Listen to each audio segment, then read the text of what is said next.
So hey guys, this is your favorite fictional vortex. How are you all? So in this video, we will see what if Naruto had the vampiric power. But before we start, remember to subscribe and like this video. Now let's start. Naruto looked downwards from a cliff side at a battlefield stained with bodies and reeking of blood. This made the young sage frown as he felt ill will. So this is my two Sans originally world. Hard to believe that my father came from such a bloody place. Even without senjutsu I can feel this planet is worse than the elemental nations. What the hell happened to this world? Naruto thought with a frown as he looks upon the wasteland used to be a small town until a battle happened to destroy the said town. At least that is what he is guessing with the large holes in the ground that showed signs of a battle. Plus the fragments of energy left behind by whoever fought here. Indeed, this world is worse than the elemental nations from what we are sensing. How do you plan to go around stopping this mindless slaughter, Naruto-kun? Matabi asked as her siblings gaze upon the wasteland through the eyes of their host with a frown on their faces as well. Well, nothing we can do now without the correct information, other than train away from praying eyes. Chu-san, an old man sage, did say that it's best to understand my Shinso vampire side and train with my new abilities. Plus the fact I have to understand this world better, Naruto thought as he walked away, spreading out his senses to tell if there is another town nearby. He knew he shouldn't feel guilty as not being able to help what remains of the smoking ruins of that town below. He still wish he could have helped, but it was long destroyed before he arrived. Yeah, still hard to believe you're not completely human, Shukaku stated as the other Biju nod in agreement. Finding out Naruto wasn't completely human was a shock to them and the young boy. He accepted his newer side without much trouble though. The physical change though they didn't expect to happen but welcomed it. So kid, since we have to understand what your Vampire strengths are, how about we find a town and read that scroll your old man gave you? Plus we need to find where we are and how this world functions, Kurama said, getting down to business. While Kurama didn't mind his siblings being with him and his host, he felt that his words have more weight to them as he been with Naruto the longest. Which to be honest is very true in some cases. Well, Chu-san said I would be different from other Vampire and I am rightfully in a class of my own, Naruto thought as he descended the cliff slowly. While his father was the vampires of vampires, it also meant that Naruto had some abilities that other Vampire children did not have. This also includes an immunity to holy items due to him being a half-human plus the fact that he holds all 9 Biju, whom are fragments of a primordial god named Shinju, whom was a primordial god of nature and varying other things. To which as Naruto understands it, primordial gods are a lot stronger than the gods of any religion and myths. At least that is what his father told him. Naruto now is dressed in better clothing than he left, which he was thankful for but wished there was some orange at least. He wore black cargo Anbu pants, black leather armored Anbu combat boots that come up to his lower calf, a mush armor under his white short sleeve button-up shirt. He also wore his sage coat that is red with black flames licking the bottom of the coat. He wore no little armor but he wore enough to protect himself and keep damage to a minimum. Around his neck Tsunade's necklace he won from her all those years back when he tried to get her to be Godime Hokage. Naruto's physical appearance has changed as well. His hair has become longer and silkier, with 2 bangs framing his face as his hair ended at his lower back. Naruto didn't tie up his hair either, so he let it flow freely, though it was still its golden sun-kissed blonde color unless he taps into his vampire abilities, which will make his hair turn whitish silver and his eyes become blood red with black slits for a pupil. His eyes became pupil-less and only deep amethyst gems can be seen, just like his Ka-chan eyes. His face has become angled with little to no baby fat on his face or body, though his skin has become slightly paler from its healthy sun tan that it normal was.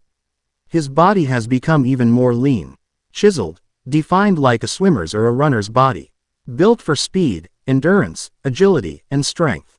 His fangs on both bottom and top of his jaw have GHTLY lengthened, showing his vampire heritage. His figure has become that of a model and someone of noble features. Naruto didn't have a lot of items either other than some kunai, ninja wire, shuriken, smoke bombs, food pills, blood pills, and several other things he packed before he left. Anything else is sealed away in sealing tattoos on his left forearm. Such as training scrolls from his father and the old man sage, which covered a lot of subjects. His father and the sage were also able to give him some other things, but he won't know what they are till he finds a inn or something. Aba cave would work better as his newer senses didn't pick up anything, plus the fact he couldn't sense anything other than wildlife around them. Do you think I should build a house using Mokuden that Hashirama Gigi given me? Naruto thought. Ironically, some of Hashirama still had some cells and blood packs laying in the hospital and frozen within Konoha Hospital, which his father literary flew with wings to and grabbed, along with several other items. Though those items are sealed away currently, Naruto was able to gain Mokuden thanks to Hashirama using his medical knowledge to pass on his Kekkei Genkai to Naruto in hopes he will use his power wisely, as Hashirama trusts Naruto with his Kekkei Genkai, which just added to Naruto's Kekkei Genkai list to 7 or more that he is aware of. Though how Hashirama was able to do it was anyone guess, as he was and probably still is a better medic than Tsunade. Naruto does understand that Hashirama used his own blood and cells as a medium to introduce his Kekkei Genkai to Naruto's own genetic code somehow and fuse, or add, that bloodline limit to Naruto's own genetic code. Naruto also gained several other bloodline though use of activating his vampire side during the war. It was when his father told him to bite Kagaya on her neck which triggered the dormant blood.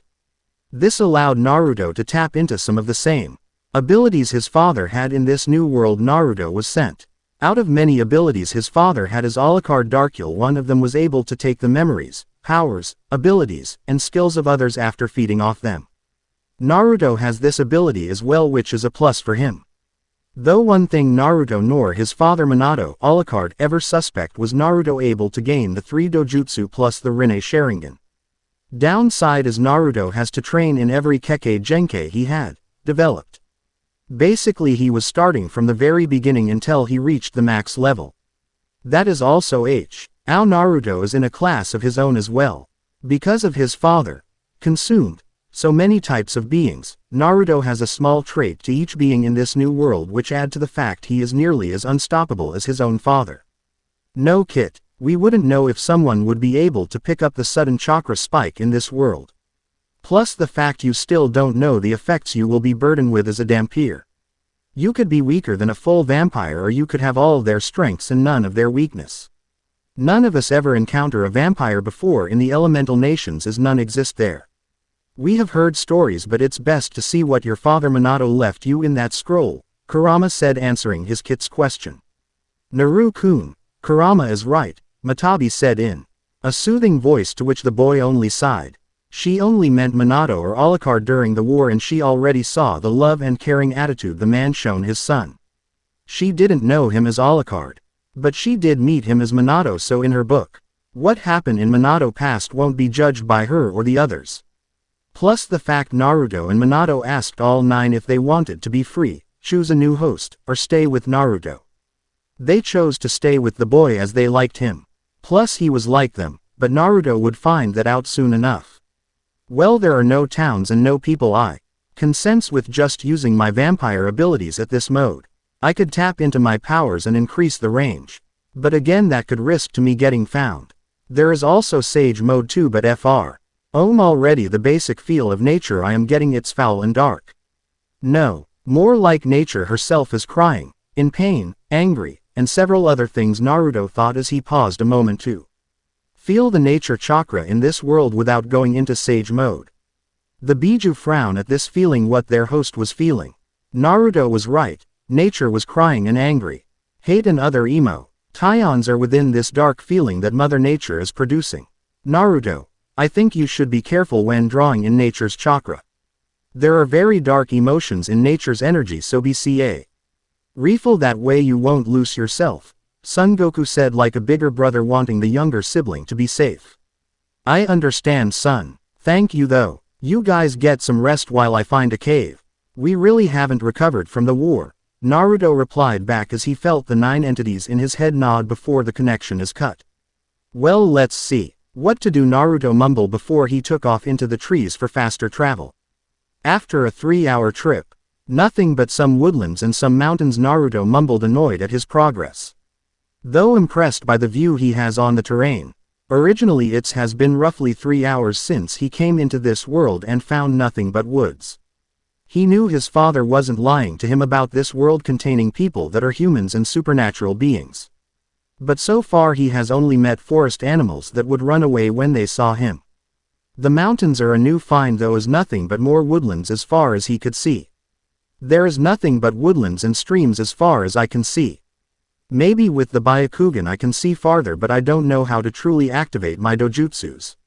Maybe it's a ratio or mental command that summons them forward. But I think atop a mountain is the best place as any to train for a number of days and grasp the basics of my powers. Naruto thought and nodded. It wasn't a bad idea compared to earlier. For one, with a mountain-top view already given him one advantage that living in the woods did not. The stone could be moved and shifted with Doden chakra, and he could make hymns. LF a temporary home in the mountainside. There is enough game and wildlife here to live off of for a good period of time.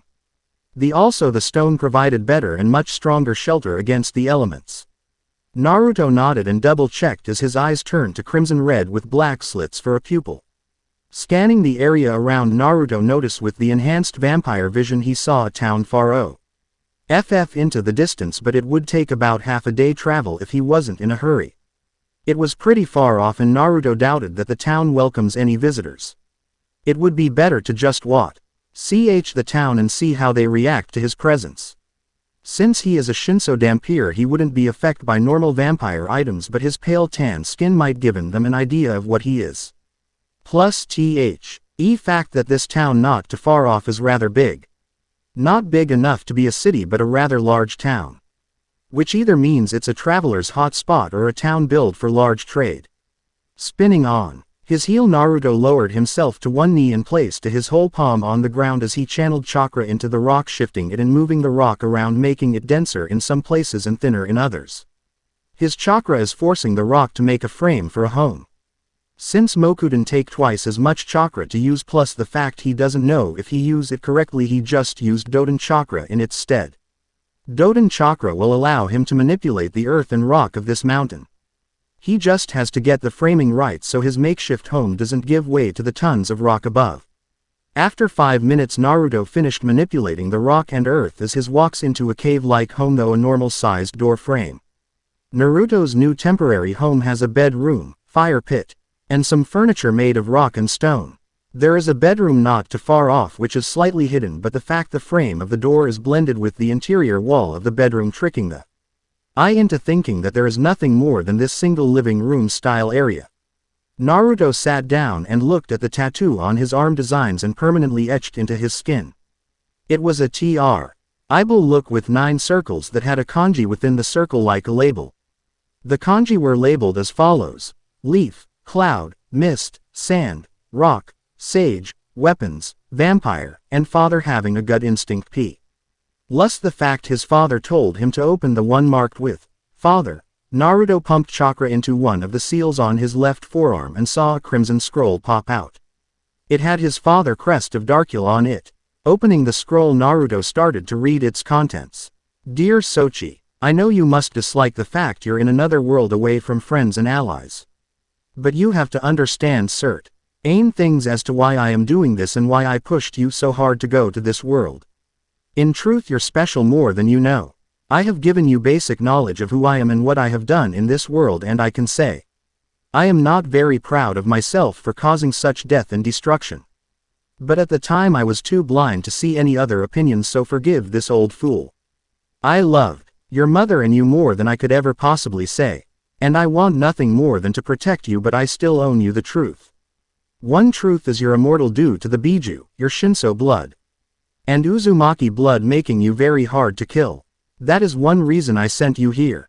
To find friends and allies that will live with you when your friends in the elemental nations have passed. Anyo. Their reason is because you made me believe in something I thought was impossible. True peace, though understanding. I wish I could had more time to write this letter and tell you of how proud I am of you, my son, and how much I love you. But I should tell you more important things, like what your abilities are as a Vampire. You may have noticed a boost in your senses, and that isn't due to being Jinchuriki to all the Biju. You have enhanced senses, strength, speed, agility, healing, and stamina. You being an Uzumaki plus a Jinchuriki to all 9 Biju just makes all those abilities all that much stronger. Your strength, speed, healing factor, senses, agility, stamina, and power will continue to grow stronger and stronger with each century you age. By the time you reach 1000 years old you will be far stronger than an elder vampire. Though thanks to my Shinso blood flowing though you this is all doubled or tripled everything allowing you beat an normal vampire elder with ease. Other powers like psionic manipulation, unlimited regeneration, esokinesis, infinite supply, invulnerability, and power immunity will develop after several centuries have passed. Each power develops on its one and only becomes stronger and stronger with time. But this powers will not appear until you're at least over 1000-2000 years old. But by then you will start to turn into something even I could never beat or hope to. After a certain point thanks to me you will become a transcendent vampire. What that means is you will become a powerful vampire being who has literally ascended to true godhood thanks to a numbering of factors. One is me devouring the biblical god and another is you being the Jinchuriki to all 9 Biju whom are fragments of a primordial goddess known as Shinju. Thanks to this you will become a transcendent vampire and most likely have powers and abilities I could only image right now as I write this letter. Sadly this process has started and CA&TB stopped thanks to you feeding on Kagaya during the war. And for what it is worth I am sorry my son. Thankfully this process is slow so please do not be worried about it yet. You also have hypnosis though eye contact without the means of the Sharingan. This means you can control someone just by making eye contact alone. Useful ability when you need spies and don't want them to remember that they are a spy. Another one is you might have guessed is eternal life. Due to you being my son you will have somethings that other Dampiers do not. One is a stronger version of immortality. You will age normally until you reach adulthood, at which point you will cease to age and can potentially live forever. This is also backed up by the fact you have the Biju and Uzumaki in you. Once you stop aging, you then become immune to all conventional illness, disease, virus and infection, including a werewolf bite. Another ability you might develop is being able to turn people into vampires like I have with the current vampires you will meet. Though granted they will be weaker than they once were when I was in this world. Basically you're the perfect Dampier, you could say as of right now. Powerful and strong as a full-blown Shinso vampire yet you hold no limits and no set weakness that I am aware of. You should also be aware that there are several other abilities you might develop over time like I had with an ability called Royal Command, that allowed me to control other vampires at will if they ever disobey me or try to overthrow my rule. But I'd need to feed off blood like you did to Kagaya to maintain your strength but then again with the Biju inside you regenerating your human blood so you possibly won't even need to feed off blood unless you want to. Which will help in the long run. But beware, other supernatural beings will be able to tell what you are. And you being my only child they will able to tell I was your father. Because of the unique power I had along with its aura. And that power has passed on to you so please when you release your vampire state do so with caution. Because if any of my old enemies meet you I fear they will take revenge out on you for the sins I have committed. I do not want to lose you. You're all I have left in the world. You're the only child I ever sired as well so you're more important than you know. I know you're strong but please just be careful for your old man. I hope you become greater than me Sochi as I have faith that you will surpass me in every way possible. In the scrolls one stored away is all the Ninshu knowledge I have gathered from the villages and clans with permission to help you grow. The scrolls go over several shinobi aspects including some gift from all of the shinobi clans and some friends. We want you to use our strengths and let them strengthen you. I also wrote down basic vampire techniques you can master including certain techniques only I knew. There is a scroll for each subject including other things. Thank all the cage for the training plans as we all got together and made it for you. Use this knowledge Sochi and grow strong. Find precious people and protect them. While doing that I hope you make a family and bring peace to this war-torn world like you did the elemental nations. I like to believe I speak for every shinobi that you fought with and even those yet to be born. We all believe in you Naruto. So never back down and never give up. Because that is your shinobi way. Love. You're too San. Naruto jaw dropped at the note. Shocked at the part his is immortal and surprised he may be completely surprised at the part of all the nations including some clans giving their techniques to him. Not only that but, thanks to his father he will become a godlike vampire farther down the road. Honestly this might be a bit much but Naruto knew this process will not stop even if he wished. Soon a smile broke on his face as a single tear fell. His father and friends truly believed in him and he knew from his father's emotions alone that he believed and loved Naruto beyond words. Thanks guys for having so much faith in me. And don't worry too San, I plan on surpassing you, Naruto thought as he sealed away the scroll again. Being curious though, Naruto pumped chakra into the kanji marked as weapons and a gray scroll popped out. Unrolling the scroll, Naruto jaw dropped in surprise. In the scroll is marked 4 items. The first being the sword of his best friend and brother all but blood. Sasuke's Chikudo sword, or that is the name that is labeled. From what Naruto remembers, it has a black scabbard and matching hilt and is a larger size than a normal Chikudo. Despite this, it has none of the natural specialties as the one Orochimaru wields, such as the extension of the blade and the ability to cut through almost anything, both of which are natural attributes of the Kusanagi. It's been repeatedly shown to be very durable and able to cut through various materials from what Naruto has seen or heard.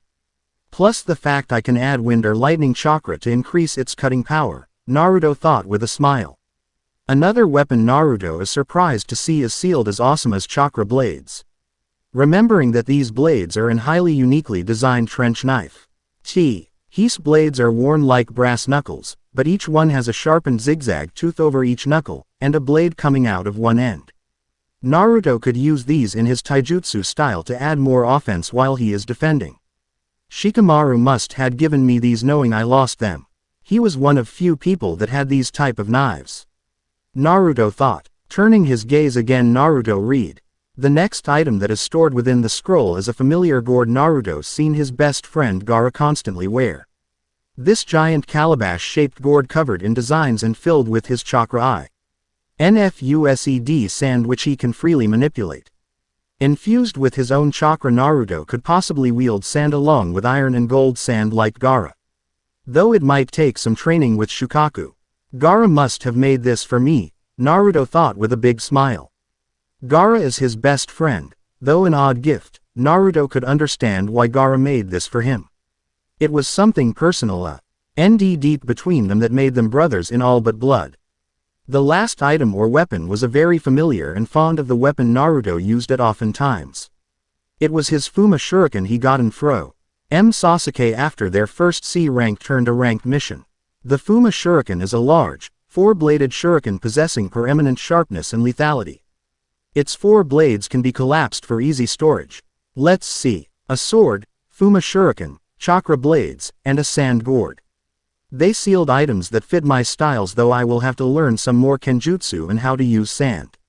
Which shouldn't be a problem once Shukaku wakes up and helps with the sand part. I know the basics of kenjutsu but I am not a master of kenjutsu. But time and experience can change that, Naruto thought, smiling as he closed the scroll and sealed it away again. Naruto yawned as he looked back outside the makeshift door and saw the sun setting. Guess I should sleep too. I still haven't recovered from the war myself, and if anything Hashirama Gigi said is true, I should hold off on training for the next couple of days till I am at 100%, Naruto thought. You seem to be doing well, Naruto, a wise kind voice said. Ga, Naruto shouted as he fell over from being surprised. Hitting his head on the ground, Naruto's eye twitched as he got up and looked at the person that entered his makeshift home unnoticed. It was Old Man Sage, otherwise known as Hagoromo. Old man, please. Don't do that. Some of us still are flesh and blood with a beating heart, Naruto said as he playfully glared at the old sage. Hagoromo chuckled at his student's expense. Naruto was always amusing to him. Even without the vampire nature, Naruto was still kind and gentle to those he cared about. And for Naruto's enemies, they were shit out of luck because he was worse than the devil in combat. Something he got from his mother Kushina, though one would say it was wise to never piss that woman off. Even Naruto's father knew better than to piss off his wife. Sorry Naruto, I couldn't help it. It nice to see you again though, the sage said with a small smile. To which Naruto smiled back. The old sage with a kind smile that given off a certain warmth to it. So old man, what are you up to? I know you're not here without reason, Naruto said, sitting back down on the stone chair as he gazed at the sage with a studying expression. Hagoromo smiled at Naruto before replying. I am here to teach you in the ways of Ninshu, Naruto, and also improve all your current skills. While you're strong, you can become even greater. Plus the fact your father had asked me to teach you about your dojutsus, the sage said, taking a meditative posture, looking at Naruto with a calm gaze as his appearance given off wisdom and power. Hagoromo chuckled as Naruto made a whooping sound from excitement. Calm down, Naruto. I am not done yet, to which the young man sat back down, but his excitement was still present. Over the next few years I will teach you all I know, including everything that some people have given me to teach you. I will be teaching you how to effectively use your eyes, your elemental releases, sword skills, senjutsu skill, and several other abilities that do not cover your vampire heritage, Hagoromo said in even tone, to which Naruto nodded. I am guessing you do not have much knowledge on what I can do as a Vampire, Naruto said in a dismissive tone. He knew the sage knew a few things from what he learned from his father. But the sage couldn't teach him vampire techniques or their arts. Only his father could, and seeing as his father back in the afterlife, it will take a willing Shinso vampire to teach Naruto their arts. Sadly, I cannot teach you your father's vampire techniques. Those you must learn on your own, though trial and error, Hagoromo said honestly. He wished he could spend some more time with Naruto and the Biju, whom are his children, but sadly he couldn't.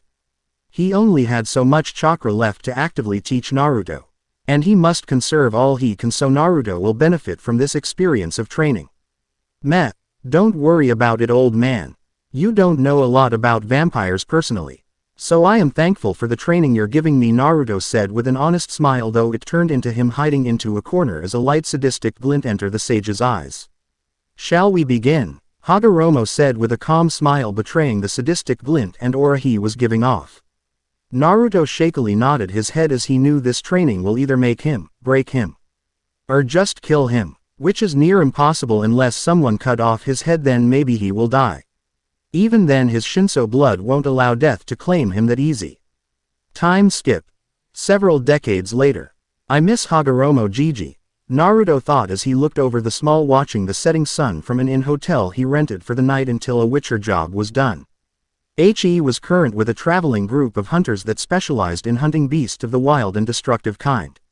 He didn't mind the traveling, though some members of the group rubbed off him the wrong way. We miss him too, kid, Kurama replied as the rest of his siblings are asleep except for him and Son Goku. So what will we do now, Naruto?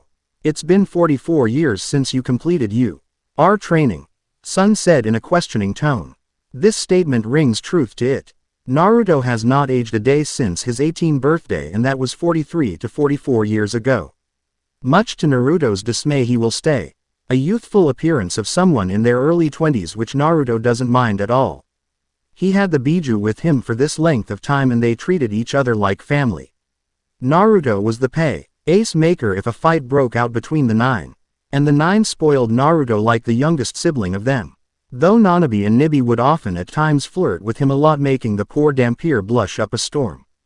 The first 10 years of Naruto's new life was spent training with Hagoromo, otherwise known as Raikudo Senin, learning the ways of Ninshu, to which Naruto advanced greatly and is on par with the old sage.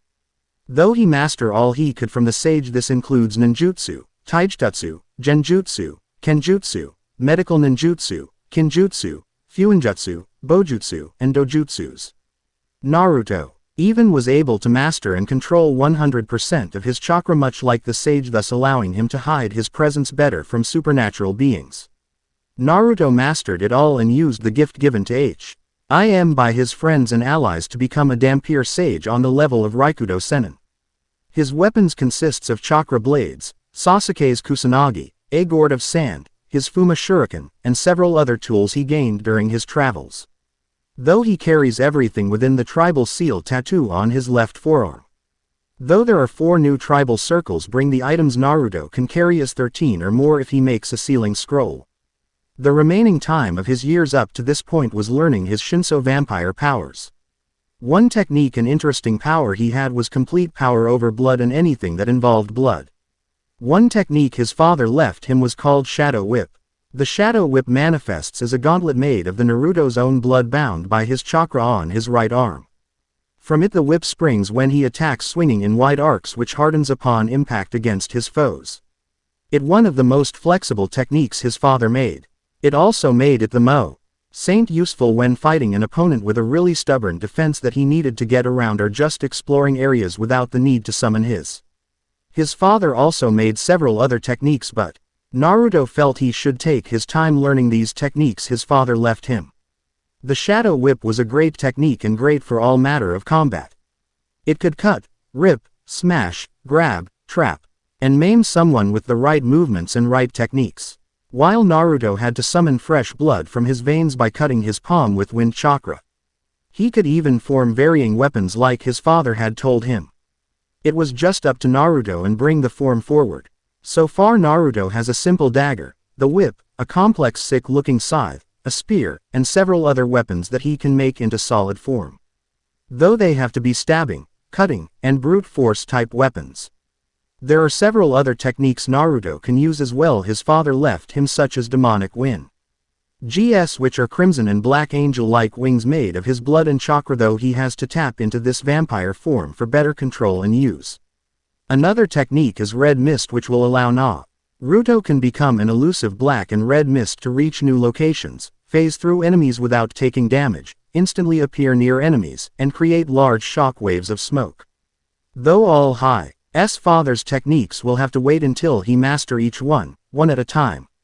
So far he only mastered summoning Shadow Whip and some of the basic moves for the technique. He still has a ways to go before mastering it fully.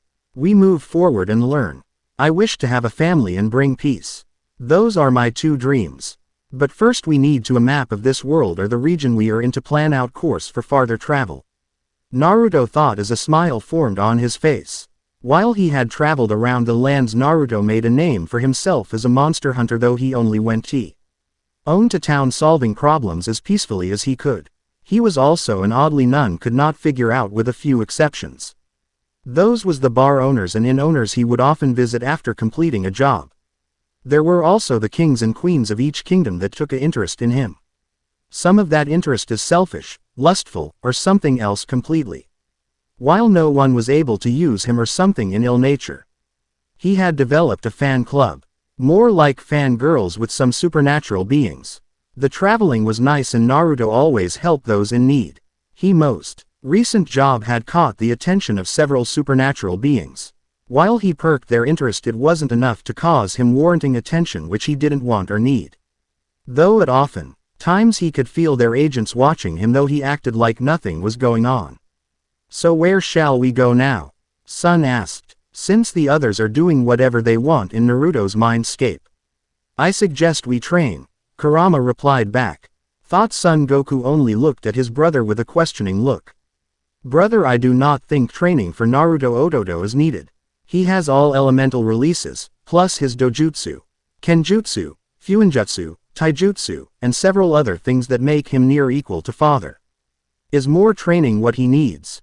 Son questioned, knowing that Naruto is very strong and can rightly take on Hagoromo and his own father Minato in equal footing, though Naruto would lose in as Hagoromo has more experience with the Rinnegan Eye and several other techniques.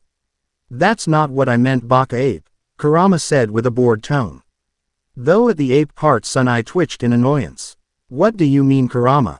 Naruto thought with raised eyebrow while focusing on some sounds outside his door. He mentally took a note that it sounded like a group of people. And with the number of heartbeats he would have to say 4 people, but their scent is alien to him. They were there for a split second before disappearing farther down the hall as they continued walking. I mean, we train in magic. Or more accurately, a way to counter all sorts of IC and spells and anything invoking magic. Plus the fact you have to find your old man's sword, which uses a specific branch of magic so you can use the blade. Kurama spoke back. But could Naruto ninja arts counter just fine? Son said. Naruto had to slightly agree with this statement. Ninja and magic are two very different arts. One requires hand signs while the other requires a chant or some kind of medium to cast a spell. If one were to put Naruto's ninja against magic, Naruto would win hands down unless he is facing a very strong magic user. Then Naruto would be pressed but not beaten. But again, this is from what Naruto has seen, and he wasn't too impressed by magic so far, just to be fair. But again, Naruto wasn't trained by the sage himself for nothing. He was able to hold his own just fine unless someone of Kagaya level comes around. But even then it will be most likely a hard battle to fight, which most of the fight will be taijutsu and some other arts. In speaking of Kagaya, he doesn't hate her, but he frowns upon her choice of peace just thinking of her. He understood why Hagoromo tried to seal her away instead of killing her, which he could have done but didn't, for several reasons. One reason why is because she was still his mother and he loved her even after the battle was said and done. Two was he didn't believe in killing her would solve problems but create newer ones. 3. He had some suspicions that Kagaya herself was being controlled or simply lost her way, like her mind was plagued or destroyed and only needed healing and pieced back together. So he chose her to seal her away, much like the sage, though he added a few things to the newer seal. Because he wanted her to find herself again and find peace without Black Zetsu interfering. Hopefully it will happen and the cycle between the sage's two sons will end with him and Sasuke. Naruto was never interested in power nor wanted it to the point like Sasuke or anyone else. He was content with the strength he had to protect his precious people. He doesn't want strength or power to take over the world or rule a kingdom. He just wants to protect those he loves and cares for, and that for Naruto is perfectly fine with him. Perhaps, but you never know what could happen. According to what we have learned, it's easier to make a newer spell than it is to create a new jutsu. We do not have a good grasp of the limits of magic, but regardless, I think we need to find a powerful being that uses magic to get a good grasp of what it could really do. There is also the fact that maybe there are some things that are magic that can only be effected by magic, like how only a fuinjutsu can only be countered by another fuinjutsu user. Kurama replied back. Naruto nodded his head in agreement. Kurama brought up a very good point. Like certain poisons, only a special antidote will work on the poison that is affecting the body and counter the effects that the poison has on the body. Some things like fuinjutsu are like that, where they need what is called a key to counter or open off a sealed place. Just like how Naruto's home is set up, only a certain few will be allowed into his home. If someone intrudes his home, they will feel like they are slowly choking, on fire, or anything else that is painful. Well, where would we find a place that studies magic? It's either the biblical church, which doesn't like my Vampire heritage, a rogue group which I don't, they are good enough to provide a decent teacher, or a witch, and from what I hear not a lot of them are too friendly. But then again, this world is so jaded that these rumors or stories we hear are nothing but lies to trying and hide the whole picture. Naruto thought back to Sun and Kurama as they too thought about this fact. They had no idea either, and Naruto's best bet is finding a witch and learning from her, since witches were the most neutral group of people to come across. Again, that could be a lie in itself, since everyone is at each other's throats in this world. I think it's best if we find a witch or someone with a high level of mana and go on from there. But, from what you read in that library in France, is that all godlike beings are near impossible to talk to for the sole fact they are either arrogant or too prideful. Plus the fact that this world just got done with a great war, from what we learned. Though it could just be a rumor that was floating around, since we ourselves have no idea when it started or ended, Sun thought truthfully. He was only guessing. As more and more time passes, the more they find about this world and how divided it has become. Though everything they learn is second-hand knowledge, so they are choosing to not why trust what they are hearing from anyone? Okay, moving on. What do we know about my two-sans sword? Naruto wondered. The Void Sword. The Void Sword primary ability is to replenish the life energy of its user while dealing combat damage to opponents simultaneously. The sword had massive power over the elements of ice and wind, allowing for range attack beyond the sword with enough training. The last place the sword was seen is within the walls of Calmwood Castle, whom was owned by Alice, the Queen of Madness. Alice, or her human name Alice Wade, sister to Alma Wade, was or still is one of world's most dangerous women. Combined with her telekinetic powers and her killer instinct, she is a dangerous person to cross. Her sister Alma Wade is even more dangerous, as Alma herself had god-like abilities with her telekinetic powers ranging from many abilities. Chome said in a feminine tone, remembering the note Minato left Naruto about his legendary sword that made many shiver in fear. Kurama and Sun waved to the seven-tails beetle, whom politely nodded back. Great, last thing I need is someone of my dad's pasted figuring out I am his only child, Naruto thought back. From what his father wrote, he was greatly feared by nearly every supernatural being to a degree. The fact his father killed the biblical god should be an example of his old man's power. The fact he heard rumors that his father is in fact the devil's faction hero makes him wonder what happened if they found out who he is. How many enemies did your dad make? Sun asked, truly curious. Too damn many. He had these godlike beings fearing him and his power as it only seemed to grow higher and higher each battle he had. Plus the fact that Minato, or in the case Alucard, fought like demon against his enemies and treated his loved ones like angels. Though Minato never had a child as Alucard, but he did have one as Minato, which is our loving little brother Naruto. Kurama said as he reading most of the notes with Naruto as he was reading many letter that was left for him by friends and allies alike. His father left him many letter within the scrolls of his techniques. Each letter is how to perform the technique, and a personal letter addressed to Naruto by his father, a friend, or someone he saved in the war. The villages promise on their honor they will maintain the peace while Naruto was in this world. And when it was time he would return to his home and rule as the elemental Kage, which was an agreement by all the daimyo and Kage of present and past. Naruto would be charged with the peace and balance of the 5 villages as their Kage. And he would maintain that post until one was fit to take it from him, which could take a very long time if his ageless state has anything to do with it. Alright, let's get my father's sword, Naruto said in a tired tone.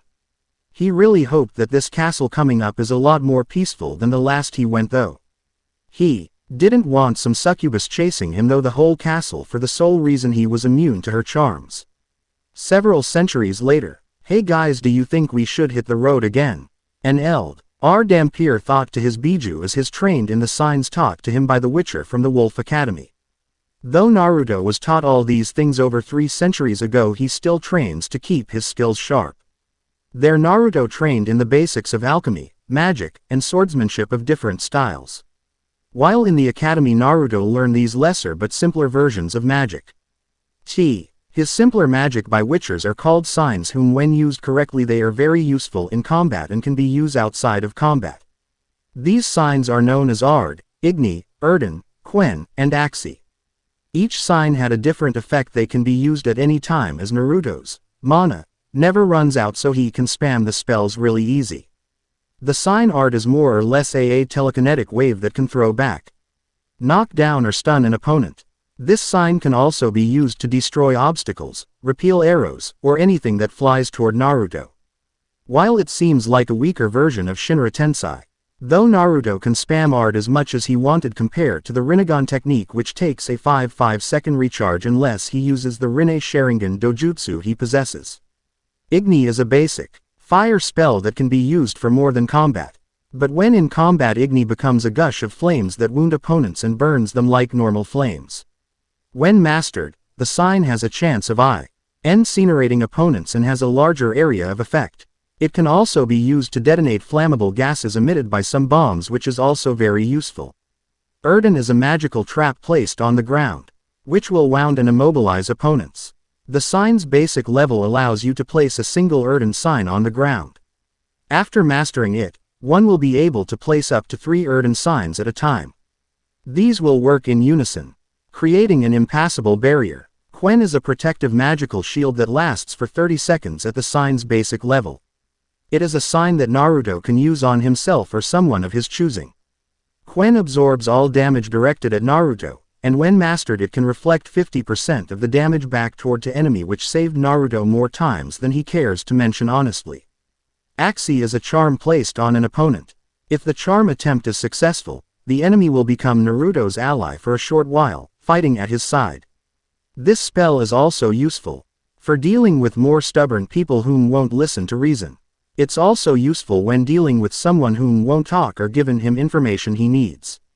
Learning these tricks have helped Naruto keep some of his shinobi skills hidden. Since higher and more destructive spells are not needed, Naruto only needed to learn the basics of magic and understand each branch of magic.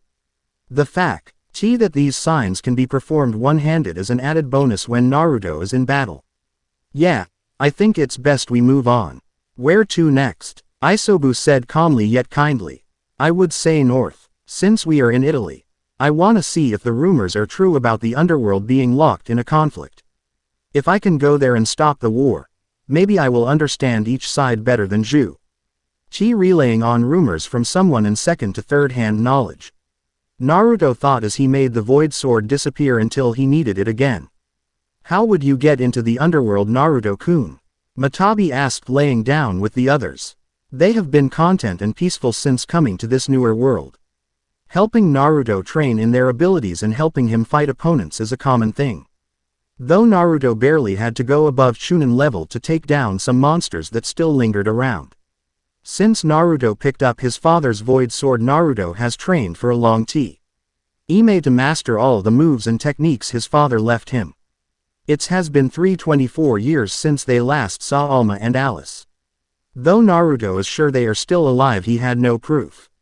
From what I heard, there is a natural portal to the underworld north of here, though it might be guarded by some strong guardian to keep people out, Naruto replied, thinking of all the guardians of the gate to the underworld. Cerberus and some others has popped into his mind. That, and he hopes he ends up in the right underworld this time. He doesn't wanna pop in on Hades or Osiris anymore. And don't even get him started on Hell, as she still chases him when he is within the Norse territory. And each passing century more and more the supernatural world has become myth to humans. Expect those who know the truth. Naruto himself has changed a lot. He is now 385 years old and still looks like he is 18. Has become wiser, stronger, smarter, and much more calm than he was before in his younger years. He now had vast knowledge on fighting to politics. He has lived many lives as a sage, witcher, teacher, knight, framer, and innkeeper. His vast experience and time alive had shown his the beauty and cruelty of this world. And oddly, he loved every moment of it. The greatest moment and happiest moments had made him cheer and shout. The saddest and darkest moments had kept him human and made him cry. Every year was something new for Naruto, and he took strides to make the best of whatever he had. He loved the Biju like his family, and they returned the love. He was happy to have them with him though this journey. Yeah, alright, but can we please destroy some stuff? Shukaku whined. He may have calmed down and stopped being so bloodthirsty. But he still enjoyed a good battle. And Naruto hasn't had a decent one in 200 years. He is bored, damn it. Calm down, Aniki. I am sure since the underworld is in a civil war, we will find some strong people to fight. Naruto chuckled at the whining that is his brother Shukaku. Yes, Kurama and Shukaku cheered while the others just chuckled or laughed at the musing of the first and ninth tale. Be careful, Naru-kun, Saiken said, worrying over Naruto. Naruto smiled at Saiken's worrying tone. He knew that Matabi, Saiken, Chome, and Kokuo had developed feelings for him these past centuries. Which he returned when he was able to enter his mindscape and spend time with the girls. While they were constructs of chakra, they were able to take human form, but only did so around Naruto. And while the idea of having a family with the four made the Dhampir blush, he also knew it would be some time before he was able to create a body of flesh and blood for each Biju to use. Though not impossible to make them a body, he would need to make one strong enough for their essence and being.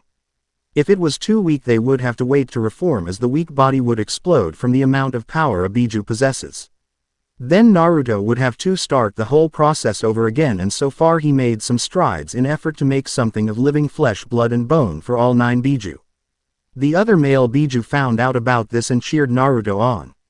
Though they given him a strict warning about harming their sisters, none of the Biju never had a relationship like Naruto was having with Saiken, Chome, Kokuo, and Matabi, so it stands to reason why the male counterparts of the Biju are acting like bigger older brothers.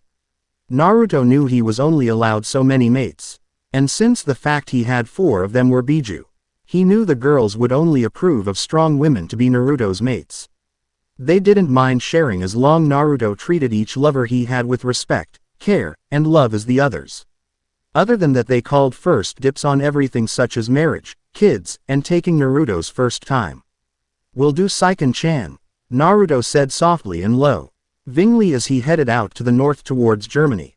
1 year before canon. It's been a long road, but finally Mother Nature is healing and there isn't so many negative emotions within her energy. Naruto thought with a smile as he sat under a tree meditating in a peacefully as a smile graced his face. The feeling of senjutsu in his coils letting nature's energy flow through him as he took the warmth and enjoyment of her energy. It took a long time, but Naruto was able to lessen the negative emotions and energy in nature. It took nearly 500 years, but he was able to lessen it to the point it is no large a danger to enter sage mode. After helping his friend Serzek win the war, Naruto faded from the spotlight again, only to step forward if the angels, devil, fallen, Greek, Norse, Greek, and Shinto ever needed him. It has been 1 millennia for Naruto, whom is now 1016 years old and enjoying life. During those years Naruto has become a legend with many titles. The Last Witcher, the Immortal Nomadic Sage, the Fifth Maou, Day Walker, the Strongest Vampire, Elemental Master, and several other titles given to him by varying amounts of other people. In the end Naruto was still himself. He protected his precious people with his life, and forgiven his enemies even if some others think they shouldn't be forgiven. He continued on enjoying life, teach them the ways of Ninshu. Even though he has never given chakra to anyone of this world. He tried his best spreading peace through understanding and compassion. Oddly, helping the yokai in Tokyo had helped lessen and ease other nature pain and clear up a lot of the negative emotions she was releasing. In turn he was able along with others to enter sage mode much easier. He had found out people in the world had been using nature's energy wrongly, which had caused the user of senjutsu to not control the energy correctly. This caused the negative emotions that nature felt to build up and break the mind of anyone who used senjutsu in the world. Without controlling senjutsu correctly, they ended up going mad, thus hurting nature more as their hatred and malicious starts to infect nature's energy. During his travels has found out that time flows much faster in this world. A year will pass for the elemental nations soon. So right now to them it's been almost a year. For Naruto it will be 1,000 years have passed since he left. The only reason he was able to find this out was Tsunade's summons that will send messages from him to Tsunade and the others. The last letter he sent was about 969 years ago, which he was 38 years old. She stated that was been almost a full year since he left. Which threw off Naruto a lot. He doesn't understand how there could be such a big difference in the flow of time for both worlds. It honestly didn't make sense, but he didn't put too much thought into it. It's been a long time, hasn't? Naruto thought with a smile. While he misses them all deeply, he wishes to stop the bloodshed of this world. He had seen the wonders and beauty of this world and wished for everyone to understand each other rather than have a cold war. But with time he suppose it will become peaceful and no one would have to be afraid of getting along with each other. Naruto's violet eyes snapped open to sense someone near as he gazed over to a tree. Someone he is very familiar with. Why is he here? Naruto wondered. While he was in the underworld, Naruto knew many devils let their greed blind them at wanting his power, though he made it nearly impossible. While every devil couldn't add him to their peerage since he is too powerful. They have tried to have several females, be it peerage members or family members, try and court him. And the devils weren't alone on this. Angels, fallen, gods, and several other factions tried this or another tactic, though each faction couldn't get Naruto to choose their side. With the angels, a couple of female else had gotten to know him and have honestly fallen for him. With the fallen it was mostly lustful acts and sending the best looking female to seduce him, which again didn't work as the 4 lovely ladies he was with didn't approve. With the gods or goddess, several important females such as Hera, Rhea, Hestia, Artemis, Beldone, Erd, Skuld, Nyx, and the list can go on for fucking ever. On the other hand, the fallen have tried as while to have a powerful female court him, though it wasn't effective as Naruto's empathic abilities let him know who to trust. That and the fact they believed Naruto didn't have their longevity kinda came back and bite them in the ass when they found out Naruto is now over 1,000 years old and still the same physical age he was 1,000 years ago. Plus the fact he is strong, if not stronger than the 4 Maou and several archangels combined. Though he never really went above his vampire state or sage mode, as he only needed the Biju cloaks and Sage of 6 Paths mode to take down deity level beings. Ero Tenshi, what are you doing here? Naruto asked, looking at the tree as a man came out scratching his head in a sheepish fashion. Though he had a slight tick mark developing. My name is Azazel, Naruto, the leader of the fallen angels, said, slightly annoyed. Ever since Naruto had met Azazel in the underworld after the civil war between devils, the man has kept a close eye on Naruto. Azazel too. Naruto was an oddball but a good man at heart. It is hard to determine Azazel's personality, as he is laid back yet serious, while also wise and insane at the same time. His character seems to reflect upon the situation at hand. Azazel loves to collect things, and is a research fanatic, especially on sacred gears. He is also shown to be pacifistic, preferring to talk his way out of troubles rather than resorting to violence. He has been shown to care deeply for his fellow fallen angels, Shemhazai and Barakil. Azazel has also been seen to be extremely charismatic, being able to endear his fallen angel followers. Azazel has complicated feelings on the fact that many of his friends and acquaintances are all married and have a family. Though Azazel himself couldn't be any more happy for them and wished them the best. I know, but to me you will always be my arrow. Tenchi. Naruto smiled with a slight teasing grin as Azazel's eye twitched. Why, you little, Azazel said before he was cut off by Naruto. So what bring you to visit me on Earth? I figured you would try and teach that girl that has the scared gear we f. Ound. Naruto pointed out the little girl he and Azazel both saved from dying on a job. Naruto was tasked to hunt down some rouge vampires and devils. Azazel joined in on the hunt to gain information on Naruto to see if he was a threat to fallen angels. Thankfully Naruto is solely neutral to all factions. Azazel really didn't want to fight a Shinso Vampire with the strength and power to crush many powerful people including himself. Naruto is a high-class devil level in his human state alone and is very powerful.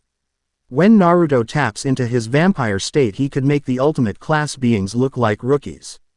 And from what he's seen, Naruto has mastered Senjutsu, and several other things that make him on a Maou or Seraph level.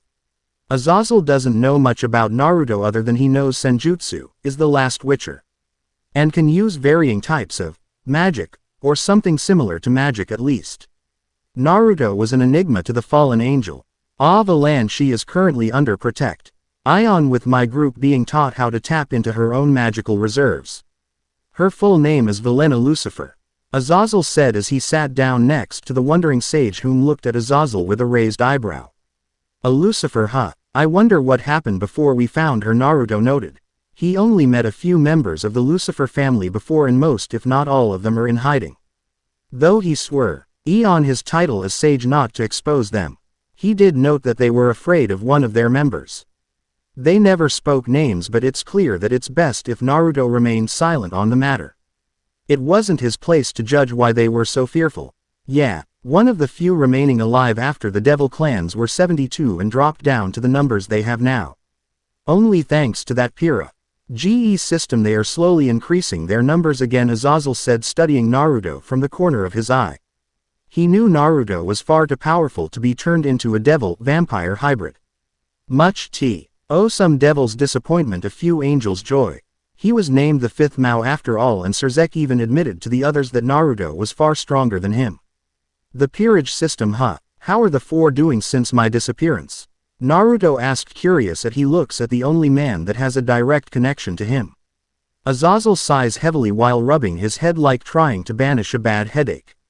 Not good, my friend. Factions such as my own, Devil, Angel, and even the Yokai faction in Tokyo are silently looking for you. Though their reasons differ from faction to faction, I am able to hide you best I can. I am not sure Sir'zek is aware of you being in Kuo, though I suspect it won't be long till he finds you here. Plus the fact you know how to hide from the Greek gods and Norse gods makes you a prime target for that little group you sniffed out, Azazel said, thinking of all the trouble Naruto is going through to hide certain relics of power. Truly, Naruto was either insane or a damn genius. Why do the devils want me? Naruto asked the intentions of the devil faction. It is that you hold a powerful seat in the underworld such as the newer fifth Maou. But not only that, you hold several bloodline traits that would boost the power of any of the remaining clans in the devildom. Honestly, most of it is because the Elder Council of Devils wanna add your power to their families. The Grimoire, Citri, Phoenix are 3 of the 15 families that are your allies there. Azazel answered honestly. There is also the fact that you two have a peerage set waiting for you at the castle Ajuka is living at. Azazel added. Naruto hummed in thought but inwardly smiled at the thought of meeting some friends he made in the underworld. The fact that some devil Fa. Milikas wanted his power didn't surprise him that much. And the angels? Naruto asked about their intentions. The church wants to see why you're immune to holy items and can even use them. Gabriel, Michael, and Uriel only have your health and well-being at heart. You really did a number on Uriel and Gabriel when you met those two girls. From what I hear they are still smitten with you. Sev. Errol high-tier angels such are the other seraphs wish to thank you for what you did for them, Azazel said with a shrug. He fell a long time ago, though he still cared for others such as Michael and Gabriel, seeing they are like family to him. The yokai, Naruto asked. The yokai in Katayo being led by Yasaka is also smitten by you. Hell, she even gone as far to prepare a ritual for you two to be mated. Though several yokai that do not follow her lead disagree. Naruto smiled and slightly blushed at remembering Yasaka. She was or still is one of the most beautiful women he has ever met. Huff, he did date her for a length of time but Naruto broke it off after some old enemies showed their ugly heads. Luckily Naruto's relationship with Yasaka wasn't found out so no one knew he dated her. He does miss her though honestly, but he doesn't want to risk her safely over him being selfish. He will see her again one day and that is the day he would take her hand. His other mates approved of this. Kurama was a big supporter of Naruto having a Kyuubi for a mate. What about Naruto was cut off by Azazel. Naruto, there is something you should know, Azazel said seriously. Normal. Why Azazel is never this serious unless it's important or something silly. Some of those greedy devils of the council called for you to be hunted down and brought in, Azazel said, paused, letting Naruto keep up. After a heated debate, Suzek revealed that you're now the 5th Maou of the underworld and your clan the Uzumaki now holds a seat of power in the underworld. They did this to keep the NCIL off you since Suzek knew he couldn't fully stop the council unless you had a seat of power there. But this brings up you're the only remaining Uzumaki of your clan, as you told me yourself that all the remaining members of your clan are dead. So the council moved for a multiple marriage contract to revive your clan. Though thanks to Suzek naming you the new Maou, you are free of any marriage contracts some people might force on you. And since you're a Maou and not just another house, no one can muscle their way with a contract you can't decline. This goes for their control too. Azazel took a breath and let the information sink in for Naruto. Naruto sighs and shaked his head. Damn councils here is a pain in the ass too, Naruto thought as he rolled his eyes. He knew he was going to have multiple lovers.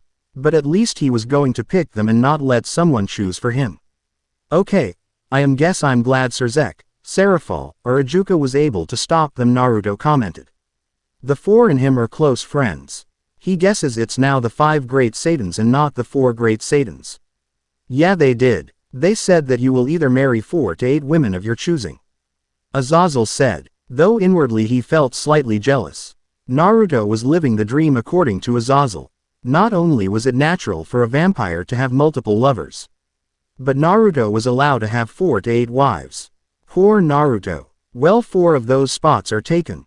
Naruto mentally smiled, to which the Biju, whom were silent during this whole conversation, smiled too. Though Matabi, Kokuo, Saiken, and Chome blushed happily. Kurama and the others smirked, knowing Naruto wouldn't hurt their sisters. But isn't against the law for the Satans to have harems? Naruto asked with a raised eyebrow. He read up on the laws of each faction so he could understand them better and improve on some things they might need to change. They are overlooking that issue in favor of saving your bloodline for the greater good of the devils. I can tell you this, Ajuka, Seraphal, and Suzek weren't happy by the turn of events. They hope you're not angry with them once they tell you. Though no one knows you two ever hold a grudge, Azazel said, hoping Naruto isn't angry at the 4 Maou. Out of all 5 Satans, Azazel fears Naruto more than the other 4. Naruto was the oldest of the group by a good 400 years. Honestly, no one knows what Naruto is capable of since he never really went all out in battle before. And that in Azazel's mind makes him the most dangerous since Naruto relied on outsmarting his opponents most of the time. That in Naruto only is ever seen using those which are signs of his shows his skill to hiding all of his power. Naruto sighs. Guess I have to go with it. Though it will cause more trouble if I resist, Naruto said, to which Azazel smiles.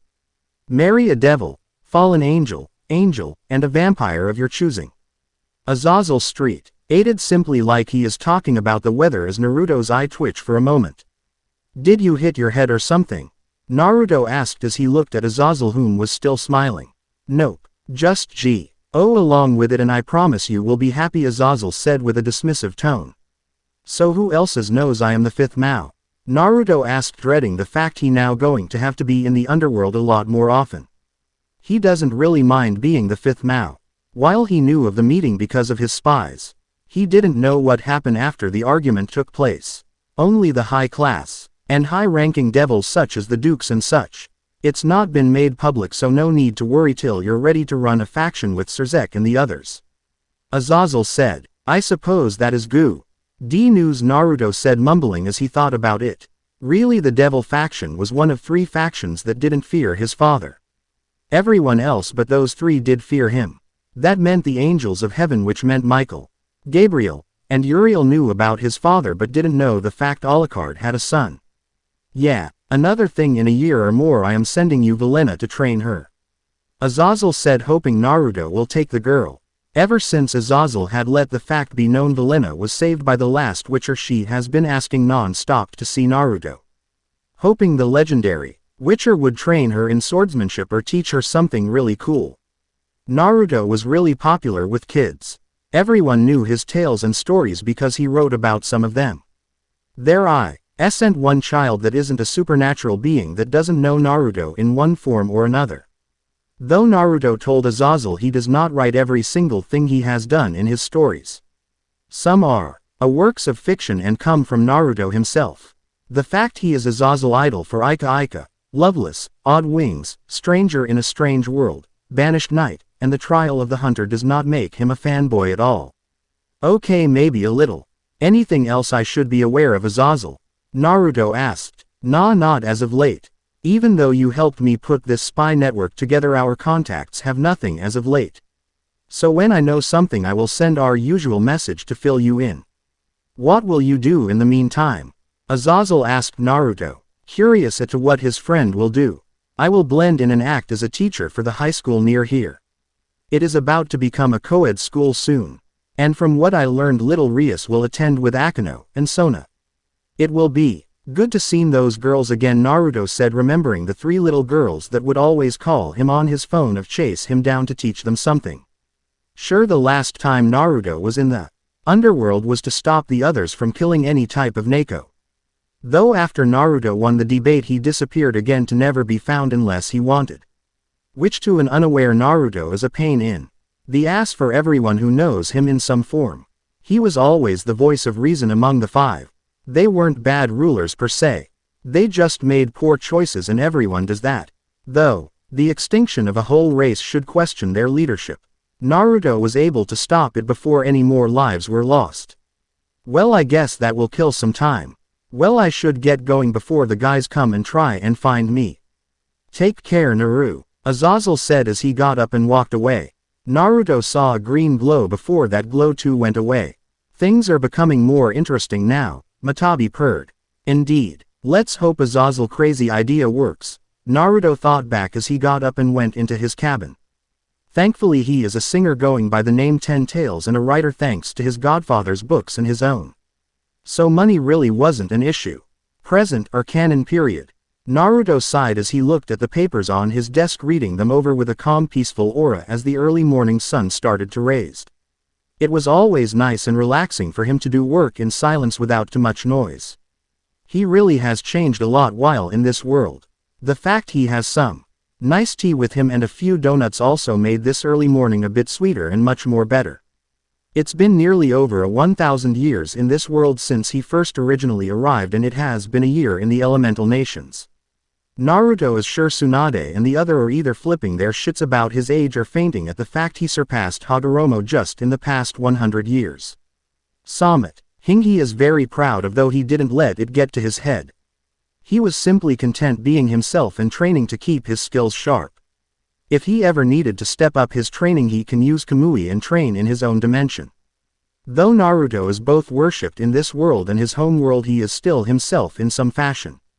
While he has calmed down and matured greatly after many centuries, he still enjoys helping others. Though few can stand toe-to-toe with him since so much time has passed, he has become stronger each century. And in that time he became a legend to be reckoned with. There is hardly any whom don't know his name. His face, however, isn't seen in history too much. But his name has echoed throughout time for a good part of 800 years. From the seraph, Maou, gods, and etc. from myth and legend, few didn't know him. Few ever seen him, but many knew him from the stories written about him. It should also be stood to mention he was also a great teacher and medical doctor. During his time of colleges, Naruto has gained 27 associate, 19 bachelor, 13 masters, and 9 doctorate degrees. He also privately owns several hospitals, malls, business, restaurants, schools that are funded through him, clinics, colleges, and many banks, making him one of the richest people in the world. And unlike the supernatural side of the world, Naruto worked hard to achieve what he has gained. He put forth a lot of time and effort into building everything he has now. Even now most of his money is sent off to help those in need or those who need a pick-me-up. The fact he is the author to the world's most popular books is solely for him to remember his godfather. He has been very busy tending more to his normal life than his supernatural life. There are moments where he should be concerned about the other factions. But right now he has been solely neutral to them all, even the devils, even though he now is the 5th Maou. He does miss every one of his friends, but he also understands that sometimes life gets in the way of things. He is a victim of this as well, because of the sole fact when he isn't a teacher he is a businessman, writer, chef, accountant, witcher, doctor, principal, landowner, bartender, and the list can go on. Basically there is not one job Naruto cannot do.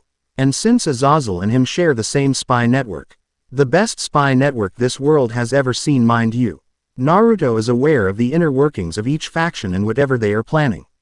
Last time he checked his network, everyone is kinda doing their own thing and everything is normal. Unless you account the biblical faction, fallen angels, and devils whom have been at a Cold War state longer than Naruto's patience can last. But me will tell if true peace will become reality in this world. Naruto sat back in his chair and sighs. He is currently wearing black dress slacks, a white short sleeve button-up shirt with a black muscle shirt under it, a black business vest, a blood-red tie, and black dress shoes. A simple yet professional outfit that fits his current job. His hair is similar to how Geralt wore his, with a half-high ponytail and the rest of his hair flowing down.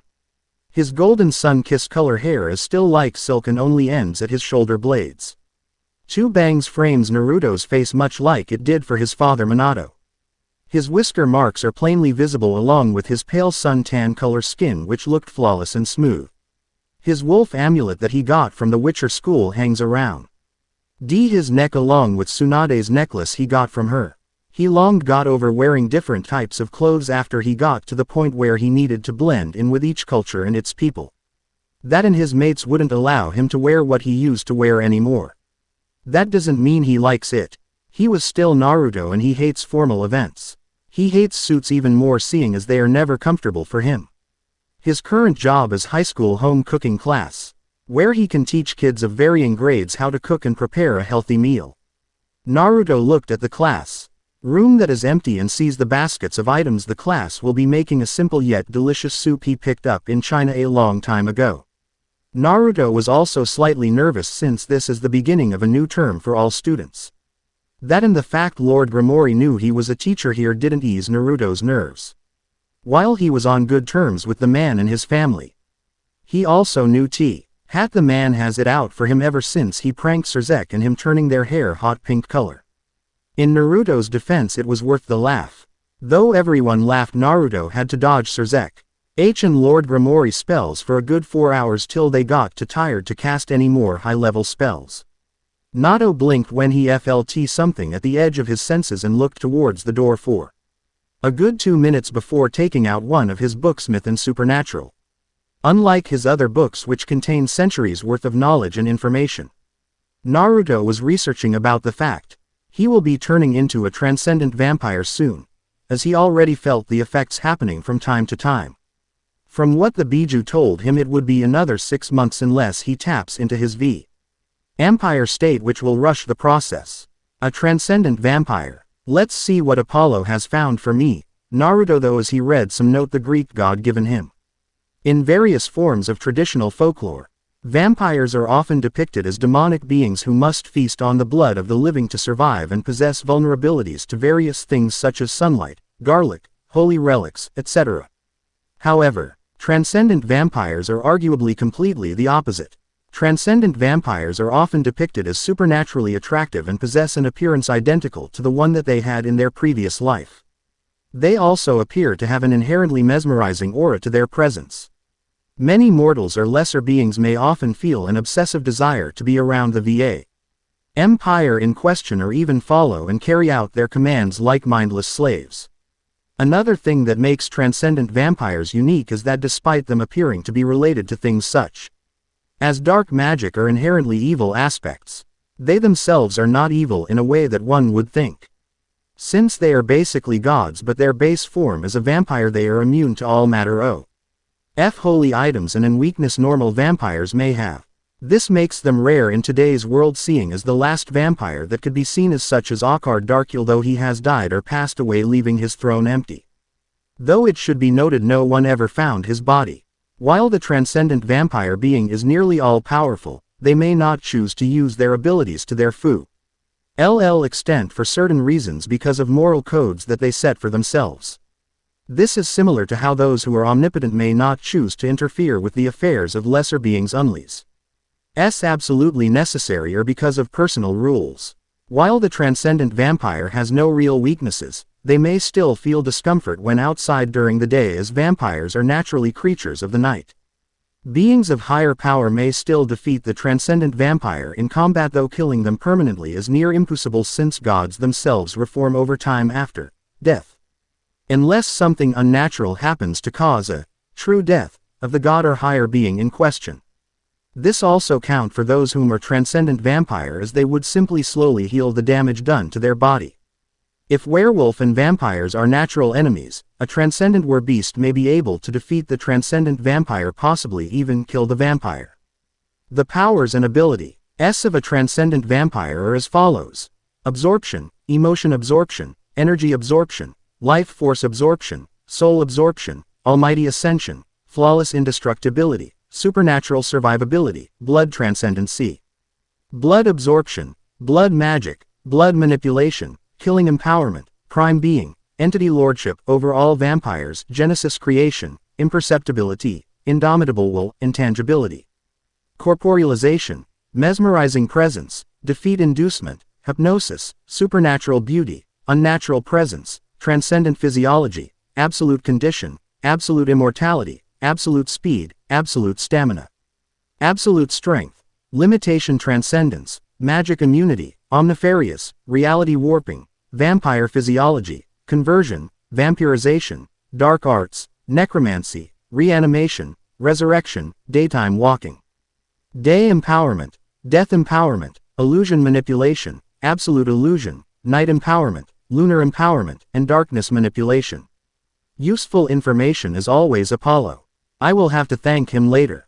Though it stands to reason that some of the abilities are a bit dark for my tastes. Though being my father's son, I guess I shouldn't expect any less. Some of these just make me seem indestructible. Naruto thought with a sweat drop.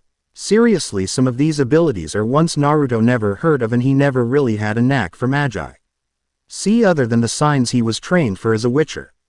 But then again, he never could find the right teacher to train him in magic. Necromancy is one he will possibly never touch, seeing what he had to go though during the Shinobi War. Other abilities such as night empowerment are automatic and happens for Naruto subconsciously. He knew his Shinso blood would fuse with his Uzumaki blood. Though granted, his Uzumaki blood is powerful and just as potent as a full-blooded Uzumaki. The fact his father said he would be the birth of a new type of vampire sorta made Naruto smile. He was heir to the Uzumaki clan and prince of vampires. His dad really knew how to make someone feel special. Ring ring, ring ring, ring ring. Naruto raised an eyebrow as his cell ringed. Picking it up, Naruto answered the phone. "Hello." Naruto answered. "Naruto." An angry voice shouted on the other line. From the tone and pitch of the voice, Naruto easily can tell it was a woman. "That is me. Whom might this be?" Naruto asked in a calm voice while reading his book at the same time. "This is Isis, the Aegean goddess. I finally found you." Isis sounded much calmer now. While Naruto blinked for a moment as if to take a double check on what he heard. It's been a long time since he had talked to any of the Egyptian gods or goddess. Ever since Ra was banished, Naruto kinda kept his distance from the Egyptian gods and goddesses. It wasn't till about 200 years ago Ra made a return and took back his throne, thus shifting back the balance of power with the Egyptians, allowing peace to last through the kingdom. No one else knew that Naruto had a hand in Ra's return, and since Ra whipped Isis' memory including Osiris, this also included any other gods and goddess under his rule. And thanks to Naruto helping Ra lightly punished Isis and Osiris for the wrong they have done him. "Isis-chan, it's been a long time. How is Egypt?" Naruto asked, leaning in his chair. "Peaceful. Ra has finally freed me from my punishment about 2 years ago. I heard a lot of things about you. You have been busy, Lord Naruto," Isis said in a respectful tone. "Lord?" Naruto asked with a raised eyebrow.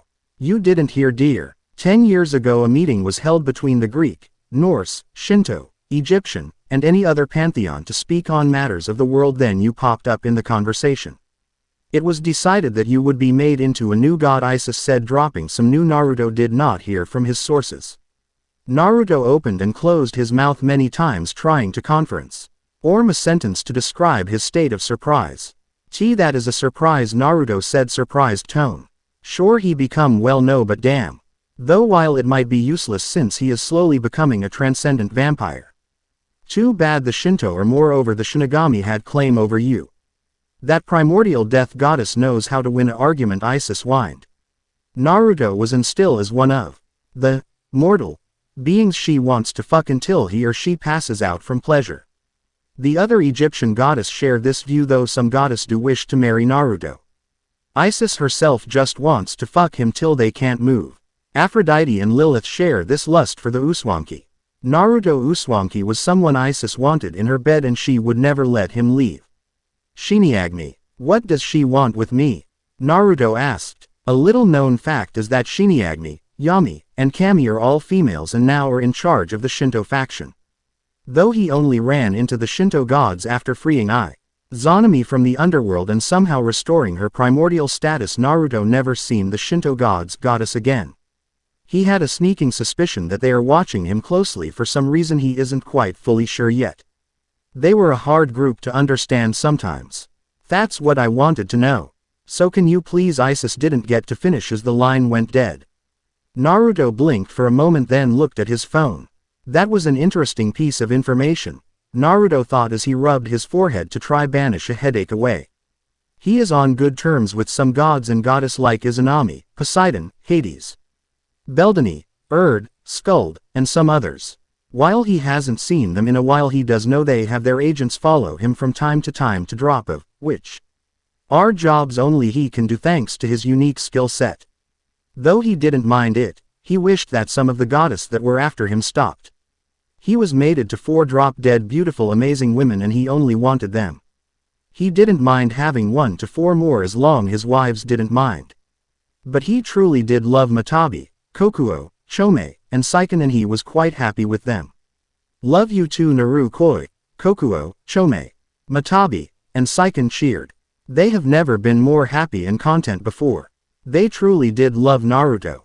Naruto smiled lovingly at his wives' mates' voices. He could hear the male Biju either clap, gag, or just sigh.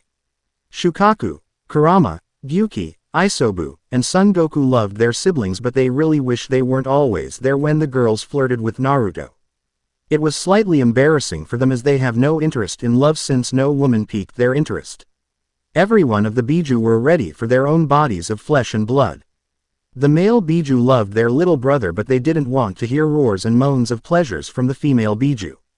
The bell soon rang for school to begin and Naruto mental pushed although say thoughts away as one by one his students were coming in slowly. Naruto mentally smirked as he saw the disbelieving looks he was getting from most of his class, which are female. A lot of them were blushing madly at, "There, hot sensei." Though 3 certain girls he is familiar with couldn't stop their mouths from hitting the ground. Sona is a young bespectacled woman in her late teens with a slim figure. Black hair styled in a short bob cut and violet eyes. She does make the girls' uniform of Kuo Academy girls look good. The uniform consists of a white long-sleeved, button-down shirt with vertical linings, a black ribbon on the collar, a black shoulder cape and matching button-down corset, and a magenta skirt with white accents. Though quite plain, she looks beautiful in the uniform of Kuo High. Naruto remembers when she was just a little girl promising him that she will marry him and trying so hard to learn signs that Naruto uses. It was adorable when Naruto first heard her. It was also the first time Seraphol and her became rivals. Naruto looked to Sona's right and saw Rias. Rias is a beautiful young woman who appears to be in her late teens with white skin, blue-green in the anime, and a buxom figure. Her most distinctive feature is her long beautiful crimson hair that reaches down to her thighs, with a single hair strand sticking out from the top. Her hair also has loose bangs covering her forehead and side bangs framing her face. Rias also wears the Academy Girls' School uniform, which consists of a white long-sleeved, button-down shirt with a black ribbon on her shirt collar worn under a black shoulder cape and a matching button-down corset, a magenta skirt with white accents, and brown dress shoes over white crew-length socks. Rias has become a very beautiful woman like her mother, though both him and Venelana tease her about both Naruto and Rias marrying. Oddly, she blushed and worked even hard to prove she will be his wife. Akano is a young woman with a buxom figure around the same age as Rias with very long black hair and violet eyes. Her hair is tied in a long ponytail, reaching all the way down to her legs with Wo strands sticking out from the top and sloping backwards, with an orange ribbon keeping it in place.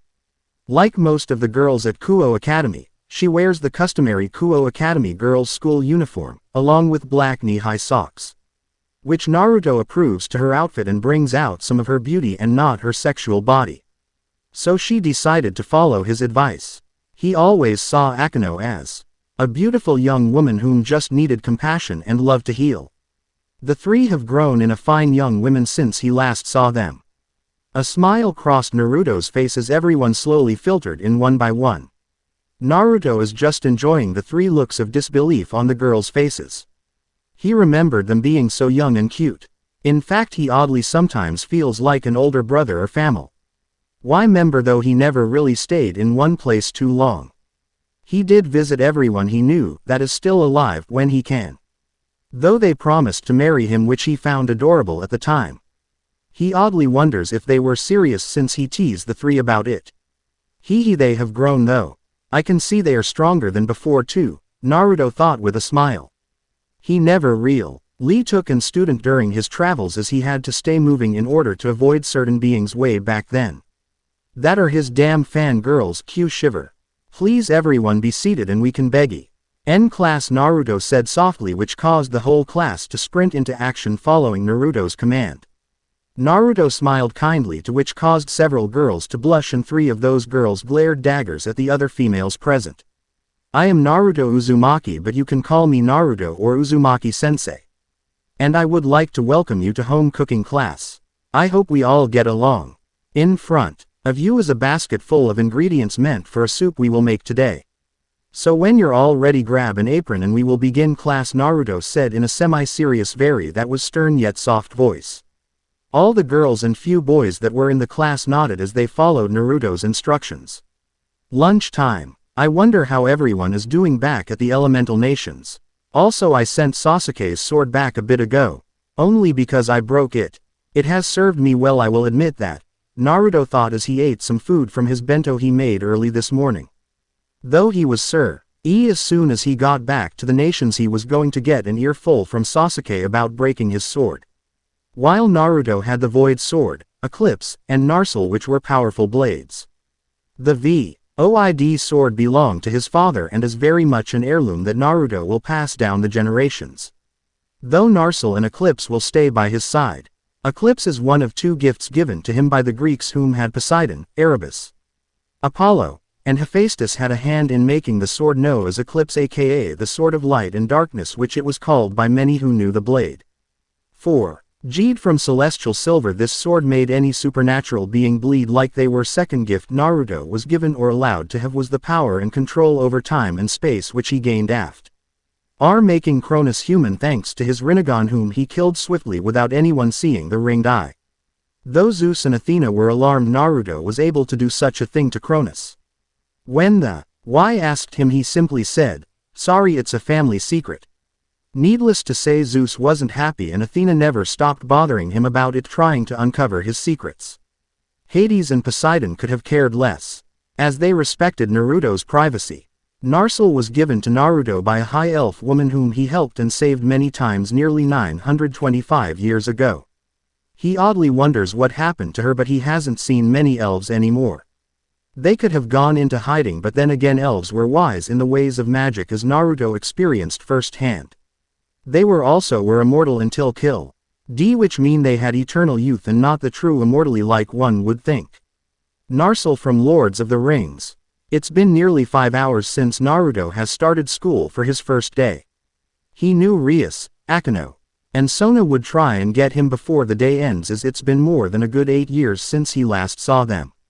Naruto knew they would demand answers to where he went and what he had done. Naruto sighed for 100th time as he popped his neck looking at some lesson plans for his class. It hasn't been more than 2 hours since his lunch break has ended and he can already feel Rias, Sona, and Akeno emotions from where he was. They were becoming slightly restless and antsy, which maybe he could understand, as they were always with him when he was in the underworld visiting Serzek and Serafal, Ajuka, or Falbium, to which he owed them another visit as he had some questions about this whole 5 great Satans Serzek came up with. Truthfully, yes, adding more Sata NS as possible as long the other Satans are in agreement. And one doesn't need to be a devil to be a Satan, honestly. The old Lucifer saw power and strength was far more important than race. From Naruto's understanding of the angel-turned-devil, he saw power was the only thing that mattered to him, as rage and anger clouded his mind. Plus, if someone was also strong enough, they could kill the governing Satan and take her place in a mortal combat, like fashion where both parties fight to the death. The winner would either win the seat of Maou or the other party would keep their seat. He had no real problem with the devils. Some of them were bad, as legend and myth say. Well, less now than there once was. Every faction from Naruto's point of view had flaws, and honestly that was okay to not be perfect. Perfection was an illusion to Naruto and no one could ever really achieve it. While he didn't understand why so many try to gain it, he himself tried to live simply as possible. Says the vampire prince about to become a transcendent vampire and king of all vampires, Kurama said, poking at Naruto, only to get smacked across the head by Matabi and Chome. Even if I become a transcendent vampire, Kurama, I will not be unstoppable or unbeatable. There is always something lurking around the corner much stronger than me. If I am to protect our family, why then I will not stop training to protect you nine and all my other precious people. You've seen for yourself that even gods and titans can fall and die. That doesn't mean I cannot die. I am sure, somewhere somehow something will come around and prove even a threat to me that will end my life. Naruto spoke wisely. He held no illusion that he would be unbeatable after his transcendent state has begun. He had learned that the biblical god has died, so that meant every other god and higher being can die. That's right, Naruto Otudo. We all train to protect our little family and our precious people. It's what makes us strong, Gyuki said in agreement. The rest of the Biju nodded in agreement. These last 1,000 years they haven't been slacking either. Shukaku to Kurama have all trained with Naruto and with each other, and thus they became stronger than they were in the past. They had several jutsu and few magic spells under their belt. That, and seeing as they trained in their human form, they were able to train in a much more brutal manner. Shukaku wielded a halberd with great skill, and combined with his sand and other abilities he becomes very dangerous. His bojutsu allow him to fight with the brutal style he loved. But he was dangerous with mid-long range and was above cage level. Matabi had developed gauntlets of her blue fire to increase her taijutsu strength and power. Combined with her natural quickness and agility, she was above cage level just like Shukaku. Though it stood to reason to never let her flames touch you. Isobu had a more Best defense is the best offense. Style as he carried nothing but armor in his fists. He was the true tank of the group and often at times were one of the hardest ones to take down because of his unnatural defense. He was similar to Naruto, who could keep taking hits and getting back up again. Somehow he wasn't lazy when training. He used a MMA glove style to allow him to box as it was his fighting style. The gloves also allowed enough freedom for his fingers to perform hand signs. Son Goku was the neutral ground opposed to weapons. He often had a bow, staff, or some kind of spear. With him as he too trained in bojutsu, staff techniques. Combined with his lava fist style and large amounts of strength, he was close to the muscle of the group, much like Gyuki. Kokuo was the Speed type and often overpowered everyone with her abnormal speed and strength. Combined with her arm blades that are razor sharp along the blade allowed her not only to cut her foes down, but to dodge, and spin around them, moving at high speeds, making her dangerous. Saiken, however, is the healer type and often are not knows just as much medical ninjutsu as Naruto. This often puts her the most dangerous because she can kill anyone with just a touch of her hands. To make up for the fact she doesn't cover the front lines like the others, she is also a great poison maker. She can use her chakra like Tsunade and Sakura to make her strength 100 times stronger, and she is very good at her acid-like jutsu, which isn't pretty. While she doesn't really rely on weapons, she does carry 2 daggers around, which she gotten very good at. Chome is very much the technique and speed type, similar to a martial artist. Hitting key points on the body such as pressure points and breaking joints on the body, rendering a human or being immobile. She also uses what is called U-lax with her style to often are not very dangerous in her hands. She also is able to fly at great speeds and control eating bugs at will, hardly leave any evidence. Gyuki was the muscle of the group, often or not with Son Goku they were the 2 heavy hitters. Gyuki, combined with his lightning affinity, is able to move at blind speeds faster than most can react if you aren't used to him. He normally has a giant sledgehammer that arcs lightning and does massive damage and can destroy something on an atomic level. He is also very good at channeling his lightning with his taijutsu, much like the Raikage, allowing his massive size to move at great speeds. Kurama was more like Naruto, as Kurama was a sword SMAN and took up twin-o katanas as his main weapon. With his high wind and fire elements, Kurama can launch storms of fire and wind at his opponent while also channeling his futon into his swords, increasing the cutting power greatly. Unlike some of the others, Kurama mostly relies on his speed and agility for a fight. All the Byu when in human form are about SS-ranked shinobi capable of widespread destruction on their own. When Naruto and the Biju are together though, do I really need to explain how fucked someone is? Yeah, you're right, Gyuki ni. Though I wish some of our friends had survived that war we all fought in. Geralt, Saskia, Triss, Yennefer, Ciri, and everyone. We all fought so hard to protect our home from that dragon. In the end only I and Saskia survived. Naruto thought about the past. The war is called the last stand of Witchers, where every Witcher, no matter what school, came all together to slay a dragon and his army from killing thousands in its wake. In the end him and Saskia survived while everyone else, including his best friend Geralt and little Ciri, died protecting the humans. He hasn't seen Saskia, nor does he know as she is alive. He does know she wasn't human, and that was about it. Geralt promised to keep Saskia's race a secret, and he took that secret to the grave with him. It was a dark and dangerous war, Naru-kun, and you all knew the risks. They fought bravely till their last breath, and the battle echoed throughout history. Always remember them for what you all stood for. Never stop moving forward, Koi, Saiken said softly to her lover. She had gotten close to Naruto over time, and in that time Naruto loved her for her, and she couldn't be any more happy.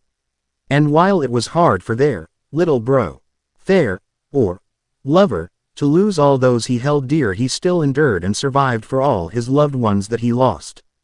Naruto was a true shinobi. Not only was he able to endure, but he was able to strive and survive when all thought he would break or crumble. Yet he didn't break, fall, or lose what makes Naruto himself. He was always able to hold on to that bright smile and loving personality. And that is probably why so many want to know who he really is and who his parents are. Normally vampires do not even bother with other races, and the fact they are very strict about keeping their pure bloodlines going. More so than the devils and every other race. But Naruto made the vampires as in all of them stop to think. Something about this Vampire was not natural and they could sense that. But they didn't know why or what he is. They didn't attack him or try and kill him either since he defeated Akasha Bloodriver, whom is one of the major leaders in the Dark Heel faction, including the fact she is one of the 3 Dark Lords. They have been wary of Naruto ever since he beaten and fought every powerful pure blood noble without much trouble. Akasha herself invited him to become a part of her house and be part of her family. Though Naruto declined and disappeared shortly after the battle was his. Many vampires of noble blood wish to test their strength against his. Though most of them are younglings barely out of their 200 years. So what's our next training session going to cover? Shukaku said a lot more calmly and matured tone of voice. Most likely maximizing our jutsu and spells. I wanna have less input and a bigger output of power. That way we can not just save chakra but use the fullest extent of our just you. But as for me, I am going to try and summon my wings without going into my vampire state, and also try to control my psionic powers as they are starting to develop now. Though I wish I had a teacher since it would be so much easier. Naruto thought back, the first time him and the Biju noticed the ability like telekinesis.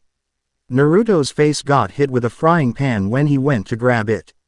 All the Biju but his lover's log had their asses off as Naruto had no control over the ability. It was either him pulling something to him way too fast and it smacked him in the face, or something he pushed outwards and it was sent at Mach 15 speeds.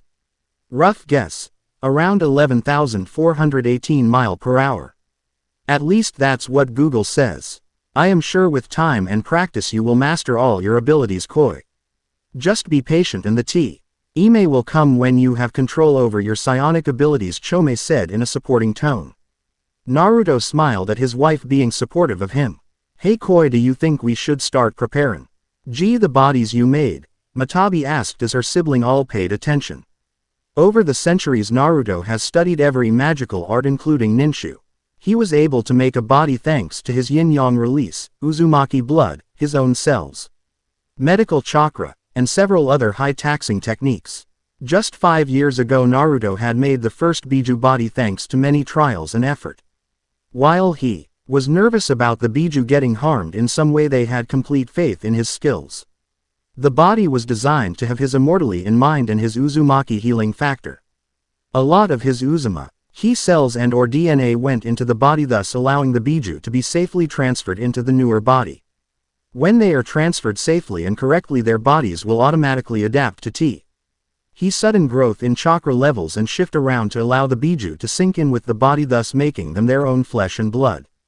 The fact his vampire genetics are fused with his Uzumaki Nes will make them immortal like him, though they will not become a vampire like him, which was odd at first. But he didn't question his tests as he continued his work, hoping to bring his family to the physical plane, and so they could never be used for their power again, which was another plus on making these bodies. I suppose so, but you will all have to have chakra locks on you all till you all gain control over your chakra. Though it shouldn't take long since the bodies will naturally shift and change in order to fit you each perfectly. Naruto thought about the bodies he made. He wanted to call them blanks, as the body is nothing but the few necessary organs to survive, plus it takes so damn long to make a human-like body from scratch. And it takes even longer for the type of body Naruto is making. Sounds good. When should we start, Naruto Otudo? Isobu asked in a lazy tone. We will start this coming weekend. I will send a reinforced cage bunshin to here so I can attend you all while the transfer begins. If I wasn't immortal like I am, I would have died once you all leave. Lucky I am able to survive because my vampire blood and my Uzumaki life force, Naruto relied as he heard the bell ring. All the Biju smiles at this and were happy at this. Naruto heard the bell ring again as the last 2 periods of the day were about to begin. Sadly for Naruto, was the end of his shift, as after lunch he is often free to go home. Why are kids not interesting in cooking anymore? I remember when Siri used to nag at me for a bowl of ramen. And how Rias and Sona used to always want to eat the sweet bread I made. And the cinnamon rolls I made always brought in Serzek and the others, whom came running after they found I was cooking. He Gabriel W. Old always asked me to make her those cake dumplings and Michael would eat that maple smoked salmon with a side of salad. Azazel enjoyed that medium rare steak that I slowly cooked and seasoned with a few herbs. Wonder what should I make tonight for dinner? Naruto paused in thought as he gathered his stuff. Naruto smirked when he heard 3 pairs of feet running towards his class. Sorry girls. Time to test how much you grown, Naruto said as he finished gathering his things and disappeared in a flash of golden yellow. Naruto's house. Naruto appeared in his modest home with a decent-sized kitchen, living room, master bedroom, indoor onsen, and a study or office where Naruto keeps his books on various beings and monsters he still hunts. Naruto's kitchen is a modern-like cabin kitchen with island in the middle so he has a place to prepare his food. The living room has a futon couch, a 70-inch HD plasma TV, several gaming systems, a smooth stone fireplace, and varying other things that make his house homey. The onsen has a heating feature to allow Naruto to have a hot tub whenever he wants. Also the fact it has a great view of the stars when he baths at night. Lucky windows are a one-way window that allows him to bathe in peace. Naruto's bedroom is a simple queen-size bed with red crimson silk sheets, 2 nightstands at his side, a dress and walk-in closet for his clothing. It was simple and Naruto liked that way. His study was more for his weapons, books, armor, gear, and whatever else he had during these centuries. With Eclipse and Narsil resting in his office until he needs them or his gut telling him to seal them away for use. He had an underground training field meant for sparring which also holds several other rooms but more on those later. Naruto sat down on his futon couch and pulled out his cell phone and placed it on his coffee table that is a modified chest he got during a raid on a castle that happened 300 about years ago. While he stopped any crime or something inhumane, Naruto was given this chest by the survivors of that raid. The fallen queen and her daughter whom later escaped with Naruto's help the following night. Naruto sat back and closed his eyes, meditating while waiting for a phone call or Rias and the girls to knock on his door. It will be some time before some of any faction calls him. Unknown location. It has been a while since I have seen him, a woman spoke as she exit off a plane. Wait for me just a bit longer please. We have a lot to talk about. She said as she walked off. Underworld. I miss Naruto ni, a red-headed Maou thought with a whine as he filled out paperwork. This Maou is none other than Serzek Lucifer, one of the 5 great Maou who govern the underworld. Like all Maou, they were tasked with watching over the whole kingdom of Devildom and its people. Serzek is currently thinking of his elder brother figure Naruto Uzumaki, whom taught him swordplay, alchemy, tracking, and some other things that helped Serzek in his everyday life. When the civil war started between the devils, the anti-Old Satan faction was losing badly till Naruto came around and slaughtered a mass of devils using his speed and swordplay alone. The way he held Eclipse still sent shivers down Serzek's spine as the sword could slay anything supernatural. But NK fully Naruto turned the tide of the war, and with Serafal, Ajuka, himself, Naruto, and Falbium they were able to lead a large assault on the Old Satan faction and win despite the overwhelming odds they would lose. That one loss of the battle for the Old Satan faction started to turn things around as the new Satan faction started winning battle after battle. Serzek thanked whatever deity that sent Naruto to them. Without him they would have lost. But they were able to turn the tide, win some cities, and most importantly push back the Old Satan faction. Though the war was over 200-350 years long, Serzek and the other 5 were able to bring forth hope to this more new devil world. Maybe I should give him a call and invite him to dinner. I am sure Mom would like to see him again along with Otu-san. Plus it will give a good chance for Sochi-kun to meet his uncle, Serzek said, thinking. While each Maou was tasked with a job that is important for their survival, Naruto Uzumaki was only tasked with his Witcher career and hunting down the Remain Devils or any Rouge Devils that has betrayed their master. Since Naruto had no really task, he was much more free than Serzek or the others. Though it's a given as Naruto was the strongest of them, with Serzek coming in as second even though he is one of the top 10 strongest existence in the world along with being a super devil. Honestly, the man was just glad Naruto saw him as a little brother. A woman shouted. Serzek blinked and looked at a maid whom made the sound. She was on the phone with a shocked expression. What do you mean Uswamki-sama is in KUOH and he is a teacher at KUOH High? The maid shouted with a lack of calmness that a lot of his maids have when tending to the castle. Surzek's eyes widened and his jaw dropped. He couldn't believe his older brother figure was in the same city as his beloved Rias-tan. Aniki, how do you sneak around so much? And without alerting anyone, Surzek thought in wonder. Sure, Naruto was famed to be just as powerful if not strong than Surzek himself. But it's how he sneaked around without alerting anyone that made it harder to track him. Sure, given the training Naruto went, though, he could understand why Naruto was so hard to track. Having being taught by witchers and a ninja master tends to give some perks others don't have. Naruto's home. Naruto blinked and looked up in questioning wonder. Why do I feel like I am going to be having a lot of people calling me? Naruto thought with a raised eyebrow. Before shrugging his shoulders and starting to cook a meal for himself. He is making smoked salmon, some mashed potatoes with homemade brown gravy, and finally some slow-cooked green beans with bacon and some thinly sliced onions. It's been a bit over 2 hours since he left Kuo Academy and he is currently waiting on the girls to find his place. He left a limited trail for them, but he left behind enough for them to find him regardless. All they have to do is try and find his chakra with he hasn't been hiding for the good part of an hour. After leaving his kitchen to let his food cook a bit more before he eats, Naruto went to his study not too far from his kitchen and grabbed a book on sirens only to open the book to a blank page. Naruto started writing. Sirens and lamias of this day and age have LVED from their day and age they would draw men in by their lustful bodies and beautiful voices to only feast on their flesh and organs. While not much is known about this sudden change in their diet, it could be because of a survival defense in all living things. Nowadays human males or any males in gender regardless of race are now only means to reproduce, as they no longer need males as a food source. Running into this new breed of sirens and lamias have promised a bright future for the two races, though they are still physically powerful and have more than enough strength to crush 50 mortal trained men with their hands alone.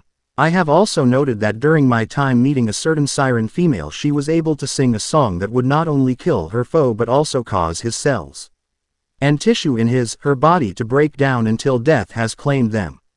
The lullaby of death they call it, but if one were to hear the tune like I have fighting alongside that siren female, then it would be a beautiful song to die to. Harpies and several other species have evolved to seem more human and less like their ancestors. These changes do not bother me but do make me curious. As long as I have been alive, more and more species have changed. Once was an ugly creature has now turned into a woman that could be passed off as a model, or a man that could be duped handsome. It is unclear to why these changes occur, but one thing is certain, that there will be less jobs involving these female species. I will have to ask an elder elf on her thoughts of these changes. But I do not know, nor am I aware of why such beings as sirens have become even more lovely. Naruto finished his notes on sirens and lamias.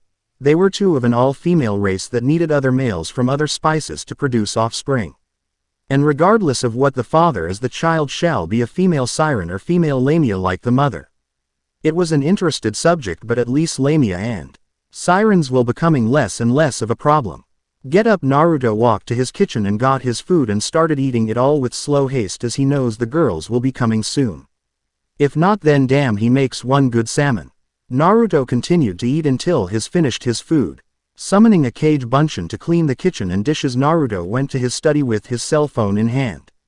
He wanted to test how far Rias, Akano, and Sona has grown, so he will be putting on his armor and swords. Just like he did with Surzek, Naruto will see what they need to work on so it can be fixed. Naruto put on his combat-grade black cargo pants with his hardened leather combat boots similar to the ones those assassins use. For his chest, Naruto wore a thermal black shirt with fishnet mesh armor under it. He also added his Kar Morhen armor similar to what he wore back when hunting monsters with Geralt. He put on his wolf amulet and Hokage necklace so they can be seen in plain view. Naruto then added his bracers similar to what Anbu used back in his village with fingerless gloves on his hands, tying his hair with a half-high ponytail and the rest of his hair flowing down as his hair ended at his shoulder blades. Naruto put on Narsal and a clips on his back, stored away several items for his gear and various other things. as he never really knows when he will be back home. He is often at times called away for hunting down a rouge devil or some kind of rouge priest. Ring ring, ring ring, ring ring. In speaking of which, Naruto thought as he answered his phone. This is Naruto Uzumaki. Whom might this be? Naruto said as he looked over one of his swords he gotten from Ares after besting the god of war in a straight-on sword duel. Naruto respect him as a warrior, but Ares had one too many screws loose, just like his father Zeus. Aniki, a male voice shouted. Naruto blinked at the loud shout. Only 2 people ever called him Aniki in this world. One is Sir Lucifer, whom Naruto taught a few things and also became the elder brother figure he always wanted. Or Michael the Archangel, whom went on several monster hunts with Naruto and even learned some things from Naruto. Though from the tone and sound of the voice it could only be his little brother figure Sir Lucifer. Ah Ododo, it's good to hear from you, Naruto said with a small smile. You're a meanie Aniki. How come you didn't tell me you were in Kuo? Sir whined on the other line. Naruto heard wind rushing by Sir which popped some questions for Naruto, but he pushed them to the side. Sorry Ododo. You know that I don't stay in one place for long. So how is the kingdom? Naruto asked, going to his living room and sitting on his couch. He kept an ear out and his sense up in case Rias and Sona popped up. But he hasn't heard them yet. The kingdom is fine. Me and the others miss you Aniki. Mom and Dad wish to see you again. On other news, I had made you into an uncle, Sir said with a bright smile, thinking of his son. Era. My little brother has a lover and a son. Naruto asked with a faint smile, happy for his brother. No girlfriend or wife, sadly. The woman I wish to wed died during the birth of my little Milikas, Sir slightly depressed. While his son is pure blood devil like himself and inherited his power of destruction. Sadly the mother of his child didn't make it, and Sir has not only been the ruler of all devil kind but also a single father. At times it was lonely, but Sir made the best of it and raised his baby boy the best he could. He had his peerage and his family watch after Milikas when he was too busy, but other than that Sir played with his son when he was free. Naruto frowned at this news as he hates people he loves and cares for, sad or depressed. Tell you what, how about me, you, and little Milikas go out and have a field day at an amusement park? Naruto offered to snap Sir from his saddened state. Sir on the other end smiled at his older brother. That would be great Aniki, but I am busy as Maou of the underworld. I hardly have time to read little Milikas a bedtime story, which is our together time, Sir admitted. Kage Bunshin Naruto was the only thing Naruto said as Sir blinked and pouted. Kage Bunshin, Naruto's well-known technique for making solid life-like copies of himself. Not only is it useful, it's nearly downright cheating at the usefulness of it. When Sir first saw it he thought he was seeing some kinda illusion magic Naruto could do. But when Naruto explained him how the Kage Bunshin works, Sir was downright envious of his older brother. To be able to create corporeal clones instead of illusions that can not only act and think for themselves but also send feedback and information to the original user allows this technique to be used for anything like training, cooking, paperwork, studying, keeping one's skills sharp, paperwork, and etc. Did Sir even mention how it would be useful for paperwork? Oh, how Sir envied his brother for this technique. What's worse is that Naruto and his children could be the only ones able to use this technique. Cheater, Sir said. Ninja, Naruto countered with a smile. Touché, Sir said before he continued. Okay Aniki, we will do it your way. We will have to pick up Milikas from school though. So tomorrow around 10, Sir asked. Lucifer Castle at 10. Got it Ododo. See you soon. Naruto smiled fondly at the thought of hanging out with Sir and little Milikas. Naruto hung up the phone and went out of his home to meet up with Rias, Akano, and Sona, whom were in the sky, most likely under a spell to keep them invisible. Using his vampire speed plus his shinobi speed, Naruto disappeared in a blur of motion and appeared in a clearing about half a mile from his home and deeper into the woods. Naruto looked around and scratched the back of his head. Should I go Chunin or Junin level on them? Naruto spoke aloud to himself. He could go Chunin level, but he doesn't want to show he is hold back too much, and again if he goes Jonin level then a lot of his jutsu will be too showy and attract attention of the wrong kind. Plus if his powers flare to great, some people whom are his friends such as Azazel, Michael, and Serzek will send someone to protect him, though he already beat all three of them in several different ways. He could do many things, but then Naruto got an idea. Hai Chunin will do, Naruto said cheerfully before he sense alerted him to an incoming of lightning. Naruto sidestepped a blot of lighting without looking where it came from. She still doesn't use her lightning to its full potential, and her strikes are out of anger and hate every time she attacks. She burns more energy than Rias, who was as well spell type, Naruto thought as he turned towards the three girls with annoyed faces. They appeared angry and Naruto knew why. But it's not with his sudden appearance that made them angry most likely.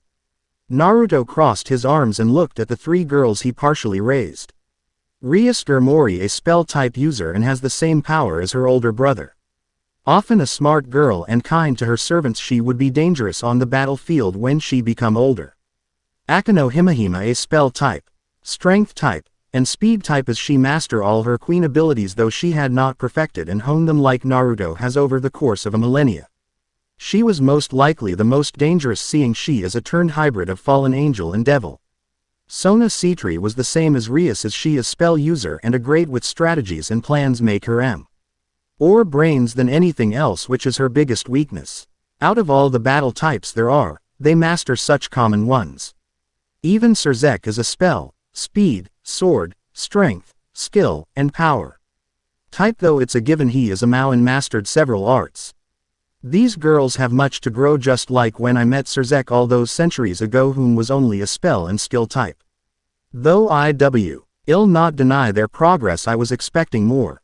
Their magical power has increased greatly, much like a high-class devil power would be in Akeno is about a high mid-class devil, meaning she is still training. Most likely she has 6 fallen angel wings at this point, but only half of her true strength, Naruto thought as he studied the girls. It's been a while, Rias-chan, Akeno-chan, and Sona-chan. You have grown quite beautifully, and I can see you're all a lot stronger than before, Naruto said with a calm face, studying the girls. Rias blushed as the beautiful comment as the other two huff. Sona was better at hiding it than Akeno and Rias. Hi Uzumaki-sama, it has, Sona said in a calm neutral tone, trying to get rid of the small dust of pink on her face. Uzumaki-sama, what happened to Naruto ni or Naruto-kun? Naruto asked with a tilt head. Rias and Akeno would often call Naruto by using the kun or ni at the end of his name, showing people how close he is to the girls. Rias straightened up and talked like a noble lady she is. We heard from our families you're the 5th Maou and rightfully have a noble house in the underworld, Rias explained, slightly nervous that the man she looks up to greatly is in fact the new 5th Maou. Though their laws don't say the current Maou couldn't add another Maou. Nor does it matter if someone like Naruto is a devil or not, as he oved his strength and rightful place among the Satans. Naruto rolled his eyes, which the girls saw. Just because I am the 5th Maou doesn't mean I do not help the others I know. Michael in heaven Ivan me the title paladin because he wanted me to have access to their sources, including working alongside him. The title, while I do not know why I was given it, doesn't make me any more special than anyone else, Naruto said with a shrug. He had many titles and a lot of them came from his friends or a group he worked with. With the devils Naruto was given Maou, with the angels he was given the title paladin. And with the fallen angels he was given the title commander. Though he gets nothing really special from the titles other than access to each faction and some people whom wish to follow him and be his soldiers. Though each faction has their own reason for doing this. With the devils Serzek and the other did it as a form of protection and keep him from being marked by the Council and any other devil that wanted his power or blood. And being less than half of the remaining devil clans wished to help him instead of hunting him down like the council and several families pushed for. Most likely wanting him to become a breeding factory and make the devils strong. That is the bad side of devils, but lucky for Naruto. They fear the other 4 more, as every devil knows that Naruto is close to them. With the angels it was a sign of friendship between Michael and him, as Naruto can never join the church fully, but he still aids the seraphs as he is their ally. This allows him not to be targeted by priests, though several priests dislike him and see him as an abomination and needed to be purified from the world. Oftentimes are not. Naruto finds himself facing rug Priest that hates his guts and wished the worst things possible. It was these men Naruto was tasked to hunt despite Michael, Gabriel, and Uriel wanting him to be safe and not hunt down these priests. Which is why most of the paladins or exorcists call him the Dark Paladin or Cursed Paladin, as he does a lot of darker work the church won't do but needs to do. And example is hunting down and killing any rouge priest that wander around or pop up in the world. With the fallen angels, the title commander is because Naruto was allowed to have his own fallen angel soldiers and train them how he wishes, though he never met his women. He does know there is a soul faction of fallen angels that solely wish to follow him and have him be their leader. While Naruto was honored by them wanting him to be their leader, he does know that those angels are part of Azazel's group. They do jobs for Azazel, though they do it in his name. He planned to meet his soldiers soon as he found a certain turned vampire by the name Duncan Frost. With the help of several other grown Dampiers, he was hunting down a mad scientist that planned to overthrow the Pure Bloods by trying to find samples and several other items that his father had, which included his own father's blood.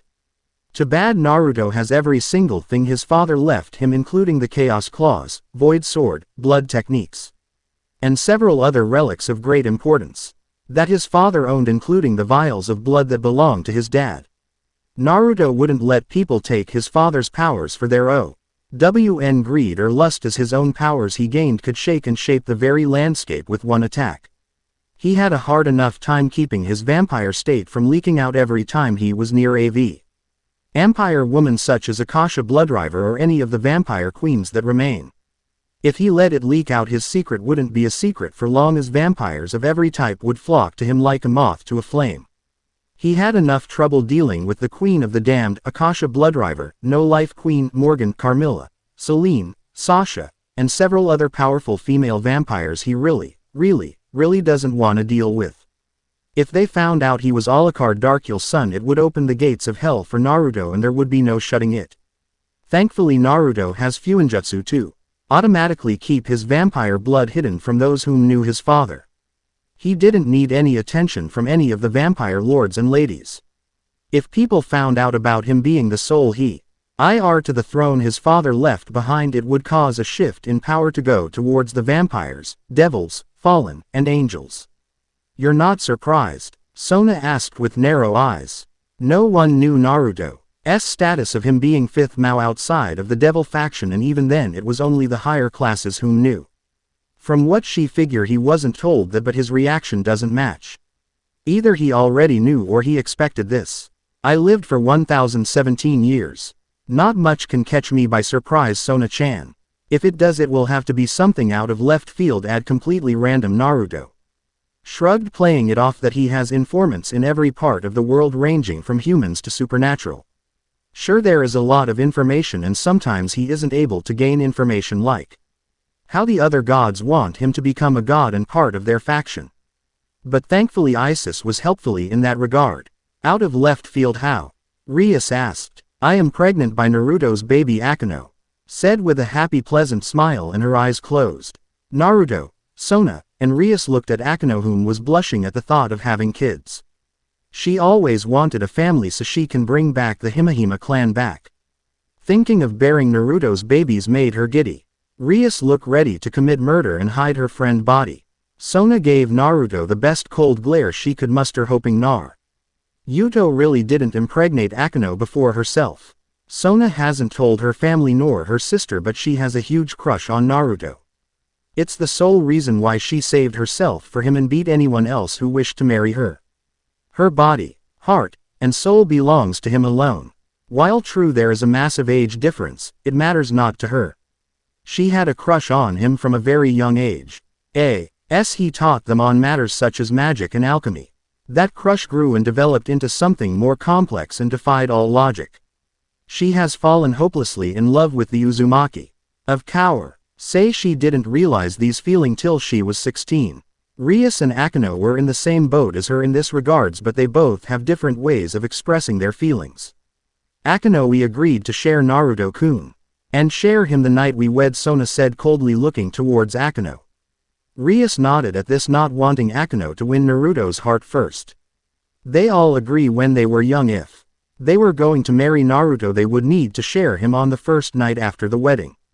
Naruto's sweat dropped at this statement. So, they weren't playing around when they planned to marry me. I don't know how should I feel about this, Naruto thought as he blinked at the young girls he helped raise. Being alive like Naruto has some taboos are not really so troubling to him anymore like they were before. Incest. His own village practiced that, including the Uzumaki clan, so he had no issue with it really. This included close incest relationships, as Naruto witnessed many of those in this world. And their babies came out fine without anything wrong. It is a taboo for sure, yes, but in the end he can't judge because his own clan did such acts. This included several clans such as the Hyuga, Uchiha, Nara, and many others. Older woman having a younger guy. Meg goddess are ageless despite them being young looking. Ria is 2 times older than him and he has taken her out on a date before. Though it was as friends, she still counted it as a date as a couple. Plus he is married to 4 Biju whom are amazing women and they are about 1,000 years older than him, give or take.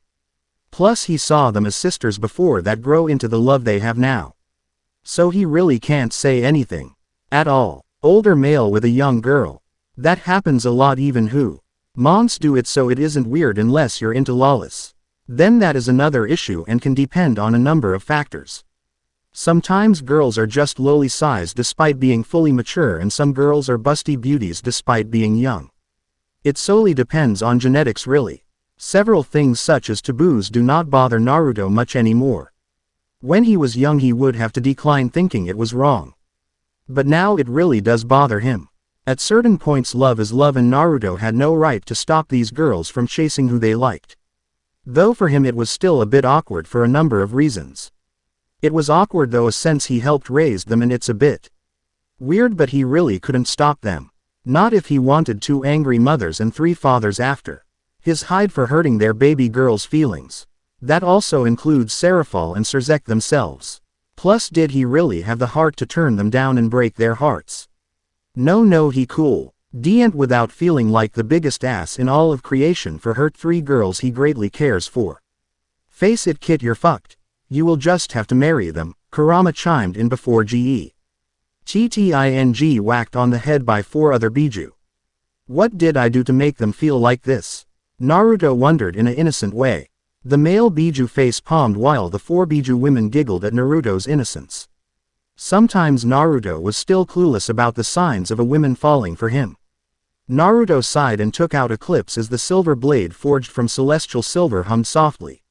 The girls slightly tense, feeling the sword's power. Eclipse was a gift to me by the Greek gods Poseidon, Hephaestus, Hades, and finally the primordial Erebus. It's the only sword ever made. Ith celestial silver, making it one of a kind, as only I can wield this sword, Naruto said fondly as the 4 of them looked at the sword of light and dark. Looking the blade over Eclipse as AA1N. Da half-handed sword that allows Naruto to freely use it with one hand or another. The celestial silver blade features a heavy blood groove in the middle of the blade. The hilt features solid metal fittings and hardware with an oversized guard and a pommel at the end of the handle. The handle is wrapped in dark midnight blue leather. Glamdring from Lord of the Rings. On the guard is ancient powerful runes are etched into the metal. The sword is well made and no doubt was made of the highest quality metals, magic, and runes to make his sword what it is today. While many monsters fell to this sword, it was simple enough to see that sword itself as a masterpiece worthy of great praise. Tell me girls, could you 3 fight me with Eclipse in my hand? Naruto asked seriously. The girls if possible became even more tense than before, as Eclipse was one of the most deadliest blades in the world. Eclipse, the sword of light and dark, was known and famous for slaying all rs of supernatural beasts including rouge devils. What makes this sword more dangerous is the fact that when Naruto uses the sword, all magic can be negated and or thrown back at the person who attacked Naruto. Also it could do a number of small tasks, though the manner one uses it will seem like a major advantage. It was also a sword with a lot of drawbacks. But not drawbacks as a bad thing. But more like this sword has requirements. One must meet those requirements in order to use the blade. One drawback is no one could wield this sword unless they know light and darkness type of magic. Not only that, but the newer user must know how to blend and combine both light and darkness magic, which is near impossible for anyone but Naruto. This is why devils can't use this sword without being burned, and angels can't hold this sword without falling from heaven. Sensei, you must know we could die from being cut from that sword, Sona said seriously. Sona knew she couldn't match her childhood crush alone. He was simply out of their league. Maybe with Akeno and Rias working together as a team they had a shot, but alone. No, that thought alone is suicide. Yes, you could die from being cut by Eclipse, Naruto admitted. Few devils or every supernatural beings could heal from Eclipse blade. It made these devils, angels, and demigods more mortal than anything else. But it was designed to only harm beings of supernatural status. It could not harm humans, which is why he had Narsil for.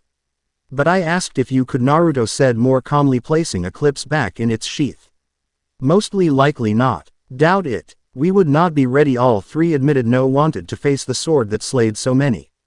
Naruto mentally smiled lightly at this but nodded no the less. You girls know it's too dangerous, Naruto said as he put Eclipse back in its sheath, slid into a fighting stance his father used. So you know your limits, that is good. Sometimes in battle the best way to fight someone is to test their weakness. Retreat, plan, and fight them again more prepared so you come out the victor, Naruto said, knowing he had used this tactic before on a king in his army. He used some grapeshot bombs, smoke screen, and several uses of the Axie sign to win against an army of men. It was a well-made plan, and he knew several factions used this tactic as well. The girls got int. A fighting stance as well, expecting a fight, though they are nervous about fighting Naruto. One-sided ass beating later. You girls have improved, Naruto said cheerfully at the battered forms of Sona, Akeno, and Rias, whom just got the shit kicked out of them 6 days till Sunday. They look like they went through a war zone, while Naruto was perfectly clean and not a single speck of dirt on him. You cheated, Rias panted amazed but the one-sided spar the three girls had with Naruto. But she was also fearful and oddly turned on how Naruto not only bet them but he completely overpowered and dominated them. If turned her on oddly, he was so strong and powerful, and the way he handled her and made her knees weak made her horny for release. Great, I am slave to Naruto-kun. Rias blushed at the naughty thoughts flooding her mind. Sona and Akeno were in the same spot as they were completely thrown off at how fast and quick Naruto was able to counter all their attacks and break their defenses. It just showed the giant gap that is between them and Naruto in terms of experience, skill, and overall power. They could rightfully see why Naruto was named Fifth Maou and one of the strongest existence. But their reactions did differ. Akeno was panting and releasing hormones that are shouting out she wanted to be pounded by Naruto into the floor. Sona was more calm of the three, but was slightly turned on when she felt his abs on her hands. I played fair, actuality. If I would have cheated, none of you would have gotten the chance to attack me. Rias, you need to work on your psychical strength and speed. You may have the physiology of a devil, but it does you no good if you don't use it. That goes for all of you. You all attack me more with spells and magic than are Ely coming after me, thus leaving me time to come up with a plan and best you three. Sona and Rias, your older sibling, wouldn't have attacked me with magic first but instead charge at me head on to test what they are dealing with. Often at times you need to switch up your styles and fight your opponent a different way. Though who knows how long it took to beat that into both Srezek and Sarah. Fall, Naruto ranted about the two Maou. Naruto remembered he had to beat and shake down what those four learned so they wouldn't die in the civil war they waged with the old Satan faction. Oh, nay, war he took part in and showed many people that he wasn't some hunter that killed monsters for a living. He fought in a war he had no business in and helped the side that was a better choice. Ona sat up though with some trouble and looked at her love interest in the eye. Where should we start, Naruto-sama? Sona asked, hoping to get some sense of where she needs to train. Rias and Akeno nodded in agreement. Don't worry about it. I will train you three along with your peerage. But for now get some rest and wait for my summon, Naruto said. Naruto then tapped on the ground twice and the girls disappeared into a dark void that took them back to the orc to get in better condition. Naruto span on his heel and disappeared in a burst of speed to his home. He had a day with his nephew and little brother after all. Next day. With Naruto. Naruto is calmly walking toward Lucifer's castle that is located in Lilith, which is the capital of the underworld for devils. He heard why. Spurs and chatter all around as he walked towards the castle his little brother stayed in. It seems his legend was still around to this day in the underworld. How he came onto the battlefield SLA. Ying the old Satan faction devils left and right with grace and speed to match. Naruto calmly walked past the guards whom stiffen in his presence as his aura has only gotten stronger last time they saw him. Naruto nodded towards a maid whom bowed and greeted him with great respect. The blush and slight stutter of her words were cute. Greeting Uzumaki-sama. How may I help you today? The bowing maid said. I need to find Surzek. Is he still in bed or in his office? Naruto asked softly. In his office working on calling a peace signing between the devils and Greeks, the maid rising back up. Trying and failing to hide her blush. The Greeks, haven't talked to Poseidon in a while. I guess I could help. Naruto said before disappearing in a wind shun. Naruto appeared to his brother's left side hidden by the shadows of the room. He could hear Zeus talking about impossible demands that he would like for the peace treaty. They are currently using an iris message similar to how Percy, Annabeth, and Grover talked to that one-horse man. Chiron was his name. Naruto looked at his brother whom to his right sits Seraphal the Maou whom handles foreign affairs, close enough for her title right. Percy, Annabeth, and Grover were sitting with Chiron were playing chess. More so Grover and Chiron than Anna and Percy. Ares was staring off into Spock. Most likely in Lala dreaming of fighting someone strong. Though the god of war has calmed down a lot since marrying someone who isn't Aphrodite. In speaking of the love goddess, she was fixing her nails with a bored look. Hades and Poseidon were simply trying not to sleep as they were forced to hear their little brother argue with Surzek about the treaty and what deals will be made. Apollo and Hermes are playing cards while Artemis is trying not to go off and do whatever she does. Hestia and Hera were talking about him, Naruto, since he was able to read their lips and raised an eyebrow. Row at the part they are jealous of Rhea getting a date with him. Really, all they have to do is ask for one. I am not that impossible of a date, Naruto thought with a raised eyebrow. If only he women or woman knew that Rhea just straight up asked him out on a date, then maybe they wouldn't try to impress him. He had 4 wives already and they didn't mind him having more. Naruto continued to watch some things unfold. Last time I checked, several of the gods and goddess of the pathogen had found true lovers after Zeus voided Aphrodite, the marriage between her and the smith god. Hades made a human female who birthed his last 2 kids his immortal partner for life, and the spring goddess was allowed to leave the underworld. It seems a lot of things are going for the better.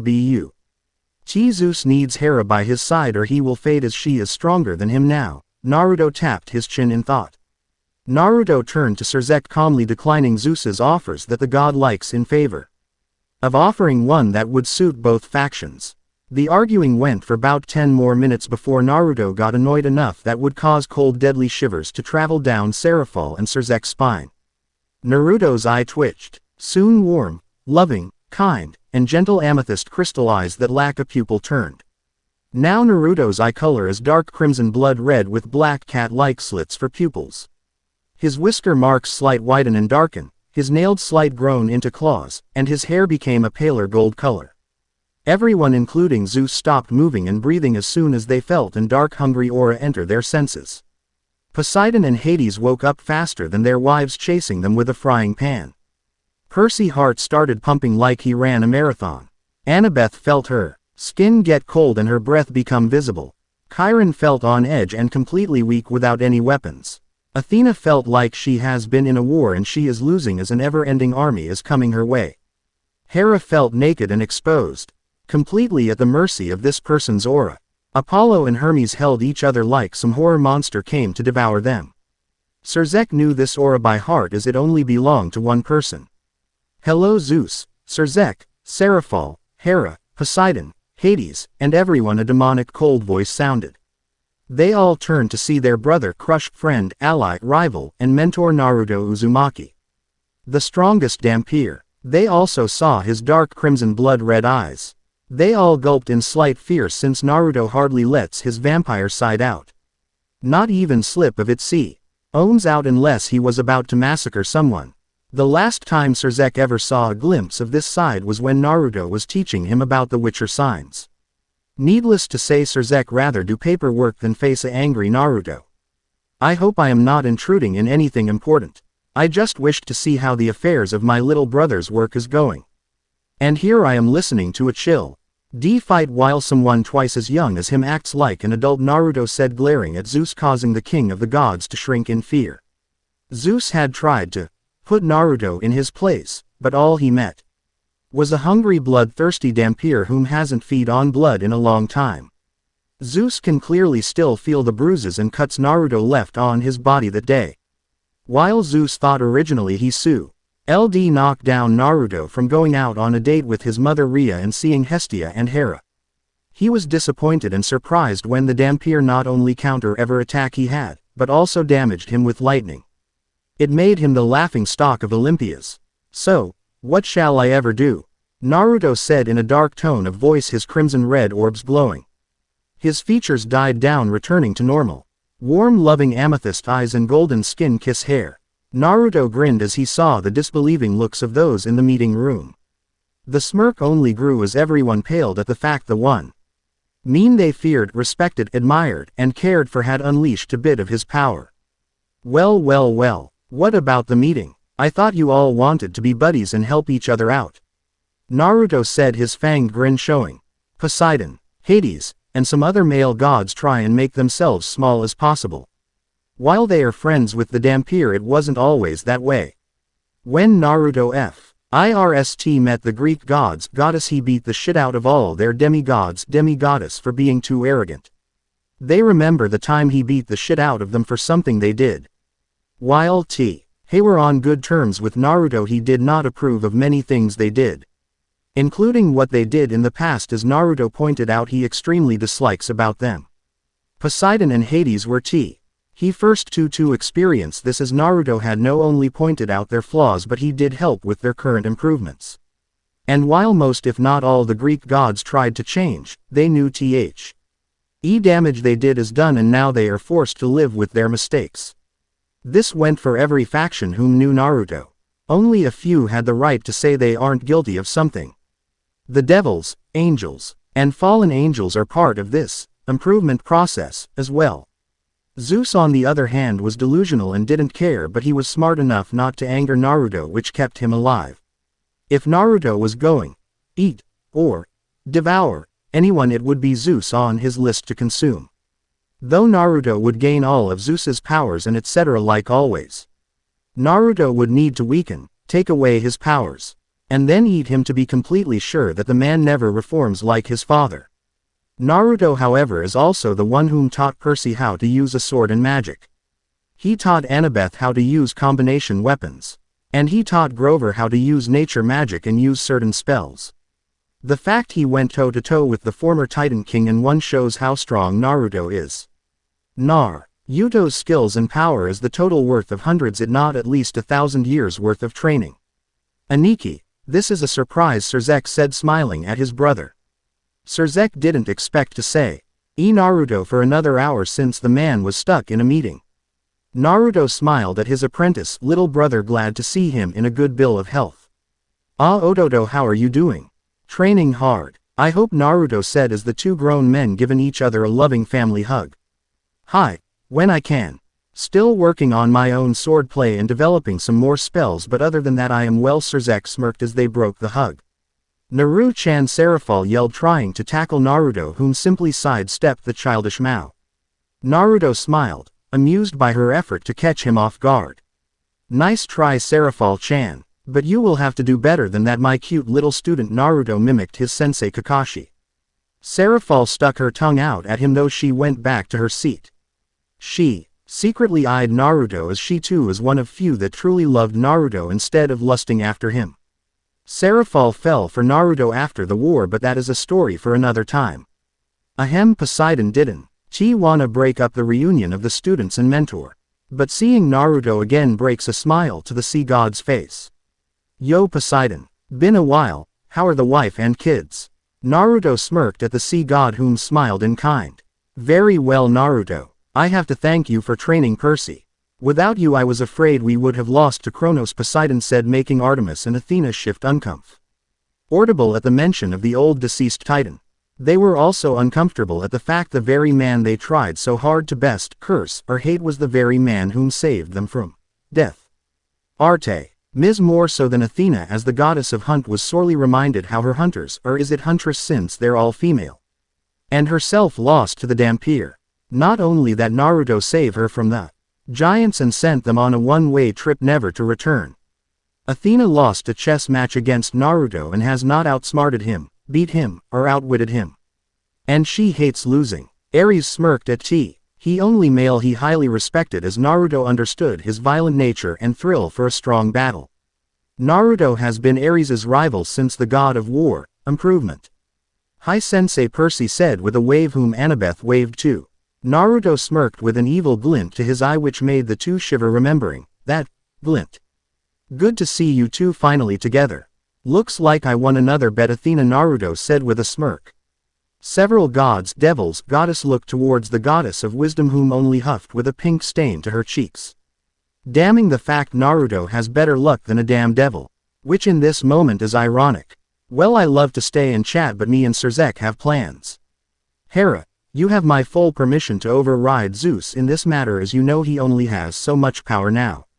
Simply outvote him. Hades, I want you to visit me at least, man.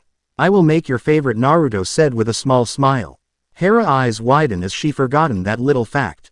This meeting could have been over with, Hera mentally screamed in rage. Hades drooled at the thought of tasting Naruto's cooking and being invited to the man's home. Oh, I plan to rub this L over everyone's face for the next 3 weeks, Hades thought as Naruto's cooking tasted better than some dishes Rhea and Hestia made. Though it did take Naruto a long time to best the likes of Rhea and Hestia in the kitchen.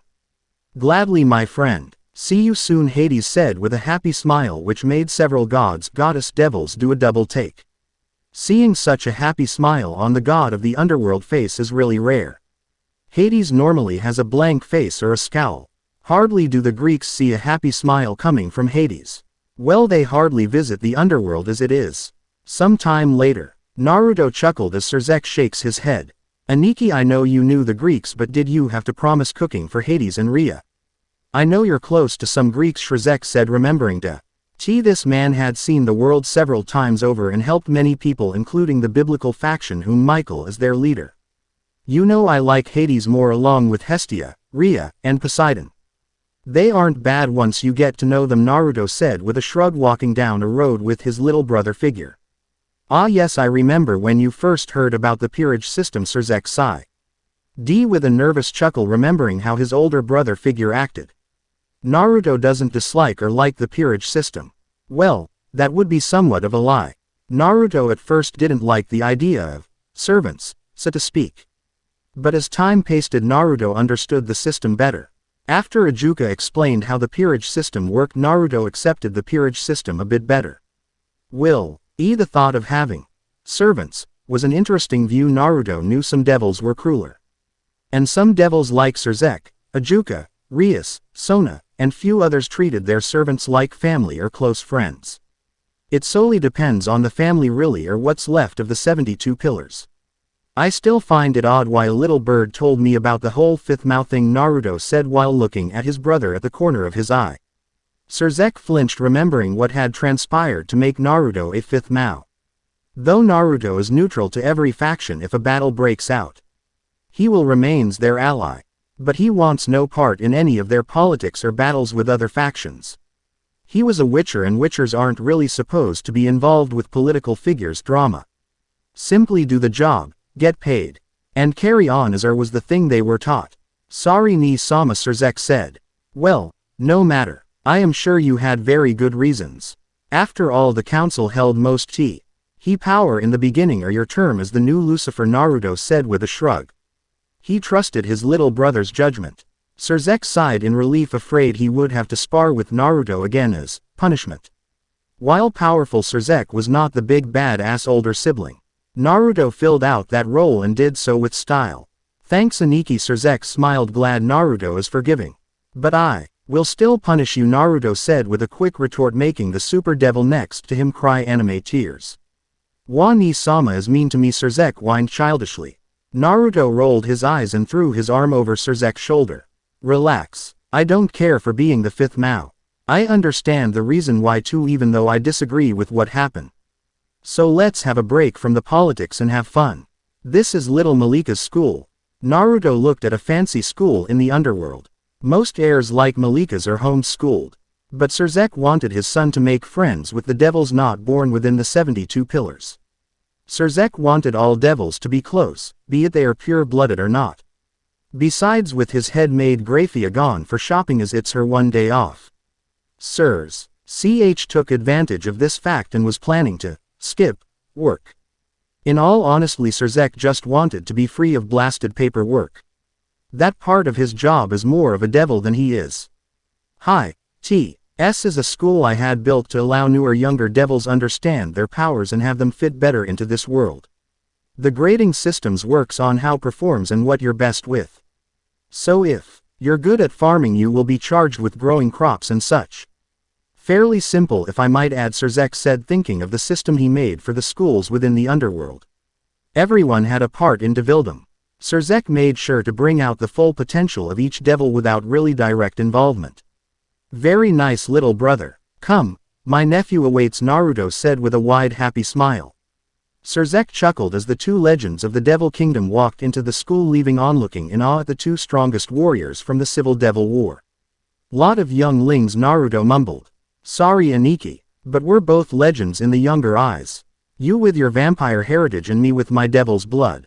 Though I think some people took our friendship too far, Surzek said with a suppressed shiver. Yaoi. Hi, Surzek said, remembering some of the disturbing things he had read or heard about. While it sounds like a fangirl's wet dream, it was a mental scar for the Crimson Maou. Not the weirdest or worst thing they had me paired with, Naruto admitted, making Surzek's eyes widen and look at his brother. What do you mean by that? Surzek asked his brother. When you lived as long as I have, you seen a lot of things you wished never existed. You see things that stay with you for your immortal life. And some things you have seen but are unable to unseen, as they are forever burned within you, mind, Naruto said in a defeated deadpan tone. Surzek only seen part of this crazy insane world had to offer. Clearly the man never had to deal with ugly, puss-filled women like Geralt, and he did. And the damn wraiths were annoying as fuck when traveled in packs. And don't even get Naruto started on how many times he had to deal with female werewolves. Especially when they were in damn heat. And the worst part is that his uncle, and rightfully the young brother to his father, is the first Lycan werewolf, and his daughter and a Transcendent were beast. A werewolf that ascended to goddess power and status. Kami, that woman Luna, drove Naruto crazy. I sometimes don't wanna live anymore. The people that live in this world are either crazy or scary. Naruto thought, suppressed a shiver remembering Luna. I don't wanna know, Surzek said with a deadpan. Naruto nodded as they made their way through the school's halls silently. Surzek had his mind on what to do with his son when he thought of Naruto's parents and wondered what they were like. With Hades, the Greek god of death and the underworld, was in a bit of a pickle. Ever since Naruto invited him to his home, his mother Ria and his sister Hestia had been pestering him ever since the meeting was over. It didn't help that Hera was in on this. Mother, I sure if why. Oh, you call Naruto, he will let you over, Hades said calmly.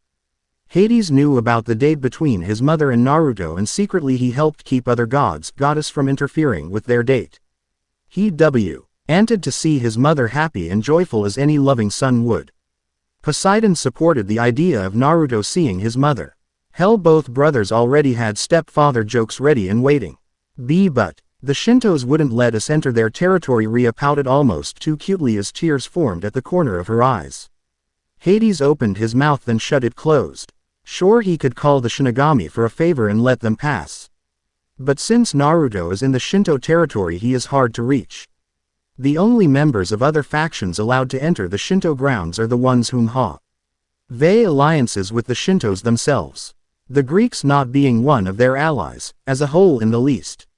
Sure, Shinigami and Hades were friends, but the rest of the Shintos didn't trust him or his family of misfits. Though most factions like the Shintos had good reason to not trust the Greeks. Their records are rather spotty at best. His foolish little brother Zeus not helping in Matter as he wanted to be king to all the pantheons. Hades and Poseidon being the least under fire about this, as they sided with Naruto many times, knowing that the Vampire had greater potential in him. Hades knew that the boy he saw as his best friend could ascend to godhood with one more push. I need to make a call, Hades said. Call who? Hestia asked in a curious tone as her gentle kind voice spoke out. I'll call Shinigami to see if Kami or Yami will allow us to enter with good intent. I do not want to cause trouble for another faction like the Norse or Shinto. We already have enough trouble because of that idiot Zeus. By us why we didn't replace him I will never know, Hades said as he walked away, intent on calling a fellow death god. Behind them Hera chewed her lip. As queen of the Greek gods she wasn't allowed to enter another pantheon area unless it's in wartime. This is one reason she wanted Naruto to stay in territory they can control, so she could freely visit him whenever she wished. She was a goddess of marriage and loyalty for chaos and order, Sake. She is sick and tired of Zeus running around and screwing women. She wanted Naruto to put it bluntly. He was twice as loyal and kind than Zeus ever was. With Naruto and Surzek, I think we broke them, Aniki, Surzek said as he looked at his Sochi's class as every young devil looked at two legends with wide eyes and open mouths. Even the teacher was slack-jawed at the fact Lucifer-sama and Uzumaki-sama was in her class. He-sun was even more surprised as little Milikas enjoyed the stories of the Vampire and his father battling the twisted old devils. Indeed, Naruto said with an amused smirk. He enjoyed doing this somewhat on a nostalgic view. Seeing the little kid's eyes filled with awe, joy, or wonder always made the elder Vampire feel happy or content. It also reminded him of when he looked up to the cages back at home and wanting to surpass them in every way he could. And now he stands in the eyes of younger generations as a hero or a legend. Something about having people look up to you filled Naruto's heart with joy, but also given him a sense of burden and responsibility. Future generations depend on people like Surzek and Naruto to carry the torch, so to speak, till they themselves can carry the flame and light the way. Naruto promised himself when all this was over and done he was going to go home to the elemental nations and settle down. Now, being as old as he is simply content teaching and guiding the future generations. Cage or not, Naruto was satisfied with his life. Do you think we should just take my nephew and run? Naruto whispered, leaving Surzek to chuckle. Hi, Milikas Sochi. Hi Otu-sama. The little crimson hair boy answered, snapping out of his trance. I would like you to meet you uncle, and the man I see is my older brother, Naruto Uzumaki. Surzek gestured towards Naruto. Naruto just given the boy a wide-fanged grin and wave. Milika's eyes widen at his favorite hero from the Devil's Civil War. Soon the little kids huddled around the two legends, leaving them to smile kindly. True, why this one of the best feeling a male or woman can feel. To be admired or awed by kids in their innocent ways. It was adorable and a reminder of why they work so hard. Naruto and Surzek chuckled as they answered a question, suggested an area of study, and encouraged these kids to thrive for better and never give up. Also, Surzek passed on his little belief that was an alternate version of the will of fire. Protect those you love with the devil within. 'Cause to Sirich's view, a devil with a heart was a very dangerous being to cross. After leaving the class, so little Milikas, tell me, what do you plan to do when you grow up? Naruto asked, carrying the boy on his shoulders. Milikas smiled brightly like an innocent child having the best day of his life. Surzek couldn't help but feel happiness seeing his son so happy. I wanna be like Otu-sama and Oji-sama, Milikas said in a really happy, joyful voice. Milikas was having the best day of his life. Not only was he getting to spend time with his daddy, but he is getting to spend time with his favorite hero and rightfully his uncle. Oh, you wanna be a Witcher and a Maou. That is a high goal, little one, Naruto said, amused. Surzek only rolled his eyes at this fact, seeing his Sochi son would always train in the signs Witchers use. He wouldn't learn anything else till he mastered the basics of each sign and correctly use a steel sword and a silver sword. Milikas has been dead set on this since he could walk and talk. Hearing the stories about his father and the last Witcher fueled the little devil boy with a goal and a dream. Yeah, Otu-sama taught me the signs, but I am having trouble with art, Milikas said with an embarrassed blush. It wasn't the fact the signs were hard to learn or he was having trouble casting them. It's just that no one but Sazek, Naruto, and Michael could use them to their full potential. The fact that Michael and Sazek learned these simple spells from Naruto himself shows how dead the Witcher arts are. Sazek and Michael also wouldn't teach anyone else for the sole fact they haven't found anyone that can use the knowledge, skills, and styles of a Witcher. And while Michael and Sazek do have their own styles that their kind uses, the Witcher arts can be used for all matter of species including humans. This allows the Maou and Seraph to deal with a wide range of races without going all out and unleashing spells including all their power. In a more simple way, Naruto helped refine their styles and improve their overall skill. Naruto A.N.D. smirk at this with a small twinkle in his eye. One Sazek caught and felt a knot of dread in his stomach. Sazek knew that gleam in his brother's eye far too well. It was the same gleam he got when they first met and when Sazek first asked Naruto to teach him how to use a sword. Those so-called training sessions were utter hell, Sazek thought with a mental whine. Okay, so how about this? I'll train you how to use the signs correctly if you come over and train under me in the Witcher arts. Naruto offered the boy, making him gasp at the chance learning under the same man whom taught his daddy. Milikas looked at his father with the cutest puppy-eyed dog look, making the legendary Maou submit to his son with a defeated sigh. There was no struggle or battle of wills when Milikas used his puppy eyes on his dad. Sazek would always cave in. Fine, you can train under Naruto ni, but only if you keep up your studies and pay attention, Sazek said, trying to be a strict father with his son. It was nearly impossible. Milikas is Sirach's little baby boy and loves him unconditionally. Yay, the little boy cheered, happy he gets to train under his uncle. Impressive, little Milikas. Where did you learn that? Naruto was curious where he learned to break his father's will in such a way. From the cute girls I play with, Milikas said in an innocent, happy tone. His father Sazek, however, paled at the thought of his little boy dating a girl or even kissing one.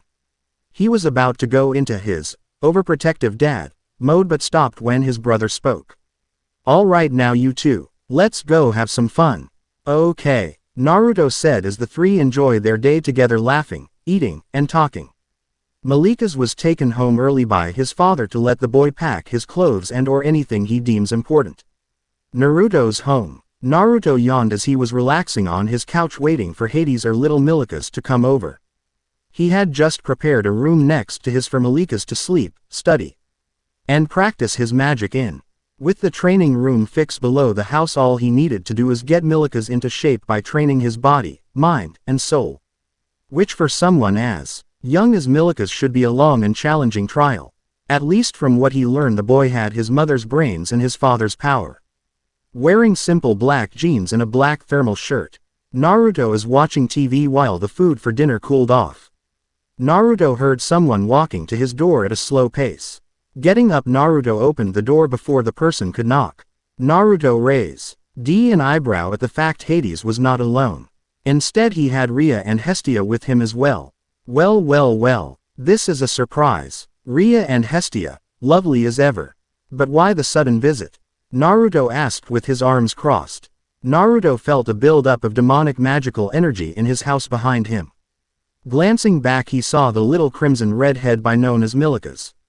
Smiling at the boy, Naruto pointed to the couch, which the child took as a sit there gesture. Milikas easily followed as Naruto made a clone go grab a book from his study. The boy looked at the boy in curiosity and opened the first page only to start reading right then and there. Naruto smirked as Milikas was already had a lot of potential. Naruto knew there was something special about the child, but time will reveal what is so special about the boy. Hestia and Ria were confused to what Naruto smiled at. Hades, whom was behind the two, had sour look on his face, clearly upset over something. Why does Hades look like someone shoved a very unripe lime into his mouth? Naruto raised an eyebrow while trying not to gag at what Siri did to him that one time. Geralt and Yen were not useful at all at that point and time.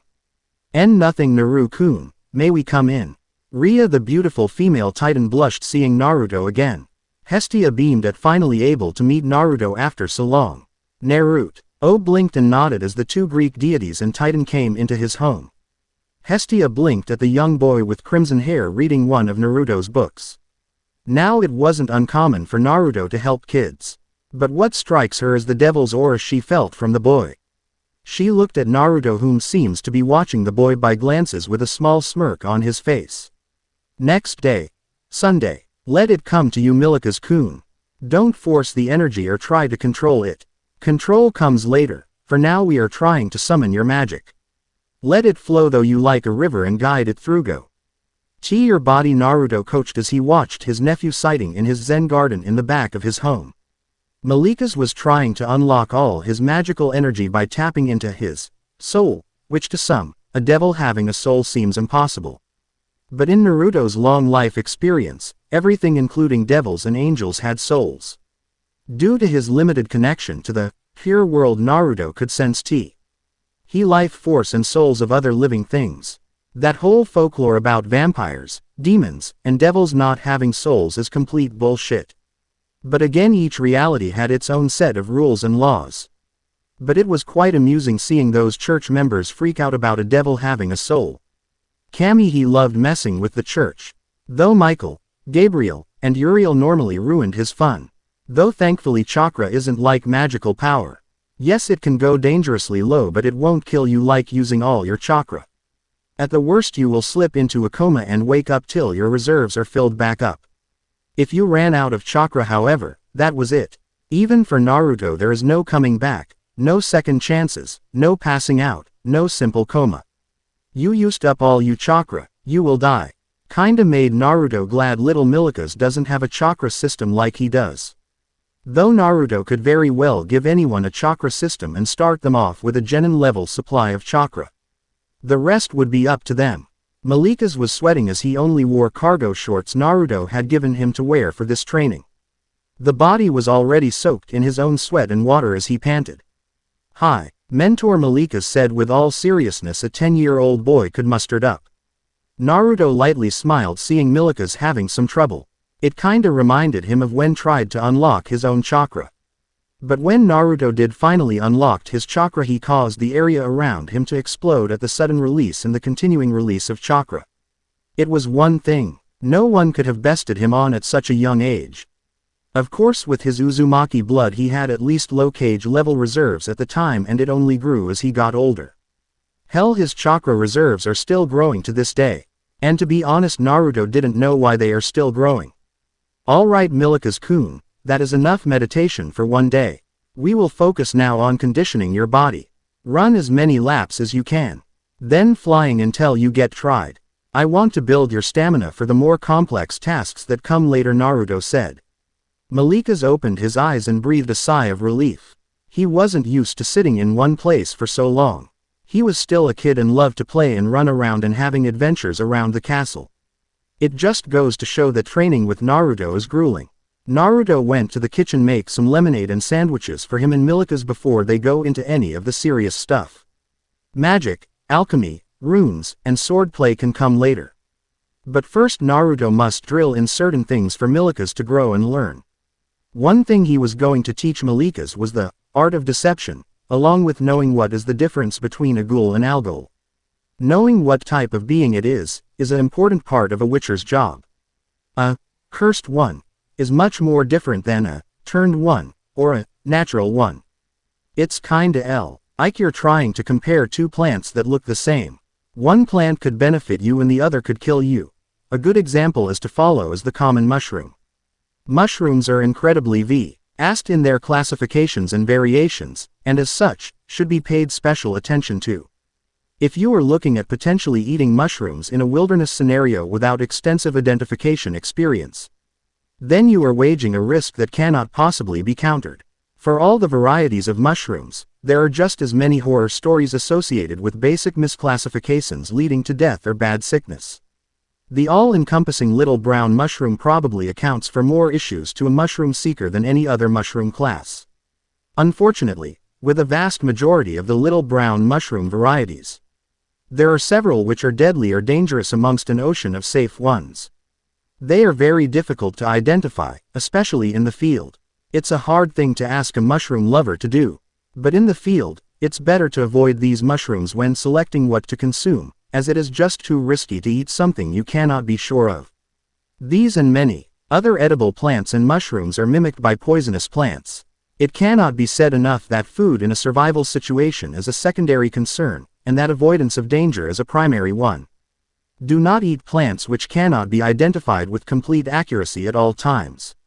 When in a survival situation and in need of food for energy, it's better to stick with what you know.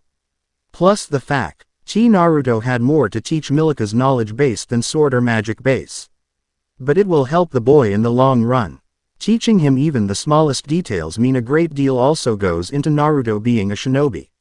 And in Naruto's life, even the smallest detail meant life or death. But he supposed that was a lesson for another time. Going out to the Zen garden, Naruto placed some snacks or the two of them, since Naruto himself has been training in gravity manipulation and his telekinetic powers. He worked up a pretty decent sweat and is now drinking lemonade. Mentor, Milikas says as he runs up to Naruto. Naruto smiles as he pets Milikas on the head, making the young boy pout in a cute way. Yes, little one, Naruto says kindly. Why don't you drink blood? You're a vampire, right? Milikas said, pointing out innocently he should be drinking blood. Hi, I am. But last time I drank blood was the day I found out I was a vampire, Naruto said honestly, remembering quite vividly how he drained Kagaya of her life essence and it empowered him greatly, healing all his wounds as if they never happened. Even the scar Sasuke left him when a Chidori went, though Hi's chest disappeared and replaced by smooth skin. What was it like? Milikas said in an excited tone. Curious to what his hero thinks about discovering his status. I guess best why I can say it was instinct. I didn't know till I killed that woman whom was my first ever meal, you can say. After I stopped I felt powerful, strong, and unstoppable. I felt like I could have soared across the sky. But I was in the middle of a war, so I hid it away, Naruto said, remembering he freaked out that the taste of blood for him either tasted like chocolate, vanilla, or even raspberry. Thog. He only sealed Kagaya away, if he remembers correctly. That or his memory went back again like it did on that one hunt. But as for the blood tasting like different flavors, the flavor depended on the diet of the person, so there was that. It was really weird that Kagaya tasted like a carrot. Were you angry? I mean, I read about the other powerful vampires in the world and all of them hate the vampires.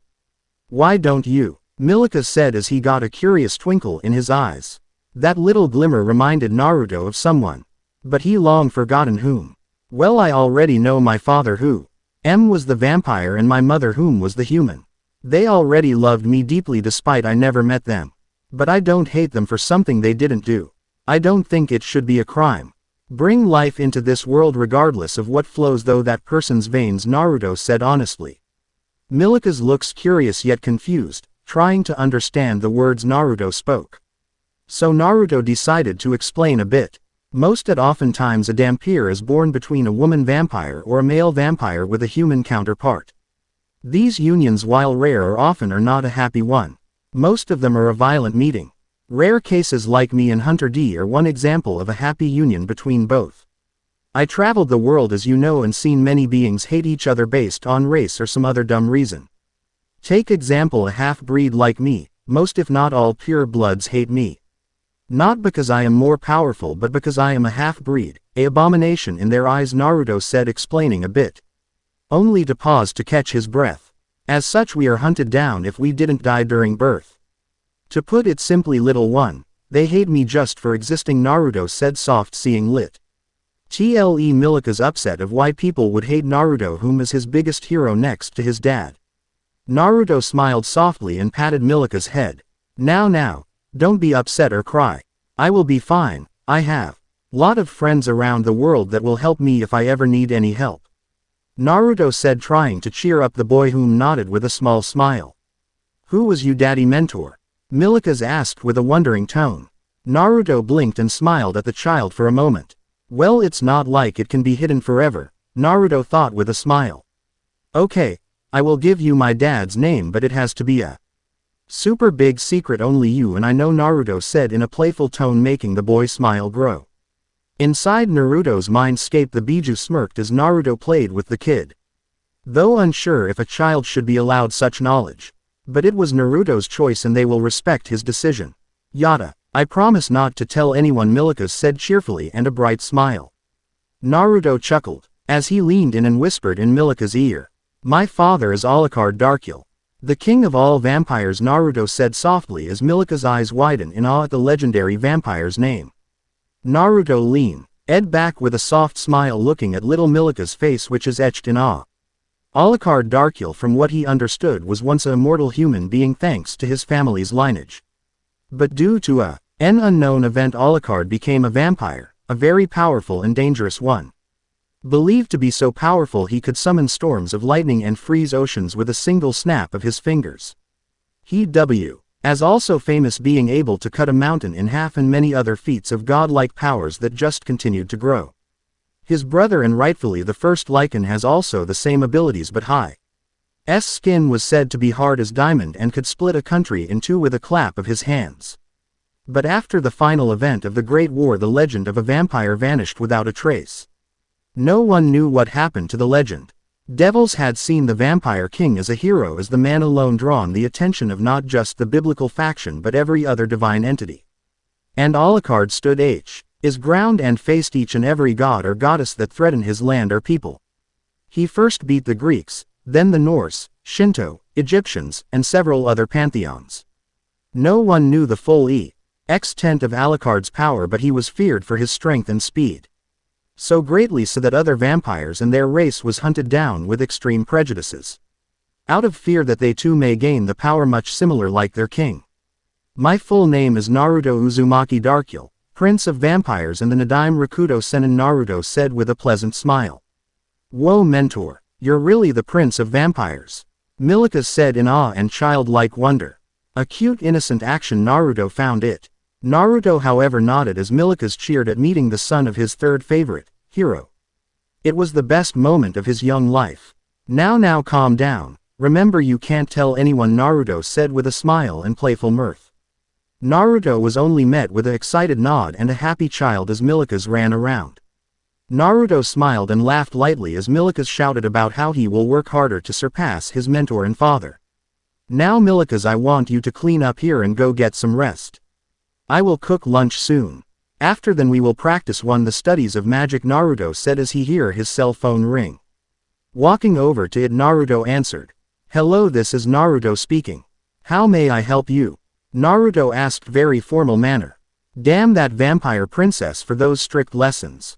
Naruto, it's me, Hunter said as the tall Dhampir spoke on the other line. Vampire Hunter D, but for name's sake he will be named Hunter Deemer. Oh hey Hunter. What's up? Naruto asked sitting back down. Blade, rain, and I found a clue to Frost. He is in the eastern part of the world. But country is unknown, Hunter said as his sharp eyes scanned files from his location. Ember ashes next to him shift as the vampire body was turned to ash by his fire spell. Alright, I am in Japan right now. I will call if anything comes up, Naruto said as he hanged up. My identity will be revealed soon. Whether I like it or not. I better prepare in case I am betrayed by anyone or hunted down, Naruto thought as he looked at Milikas with concern and compassion. While he made many friends, many more hated his father and would simply kill him out of spite. Some F them or even his own allies and friends, their hatred knows no bounds and Naruto knew they would come after him. I will have to send Milikas back to his dad for a while. It will be to Dangaro's for him to stay with me when I am found to be Dracul's heir, Naruto thought. Sighing, Naruto rubbed the back of his head before heading to the task that needs to be done. It was going to be a long fight ahead. Naruto Uzumaki, the prince of all vampires and rightfully the husband to 4 Biju, is staring at his ceiling with tried, worn-out eyes. It's been 5 days since he started training Milikas in the Witcher arts. 1 day ago since his body started to go through the painful process of ascending to a transcendent vampire. As a transcendent vampire, Naruto will have massive powers just like any god. But the process without the Biju in his body has become painful.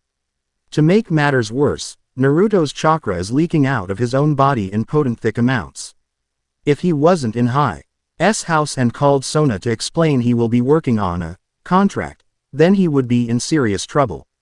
Lucky for him, little Milikas understood enough about what's happening to him and didn't tell his father nor his grandparents about this.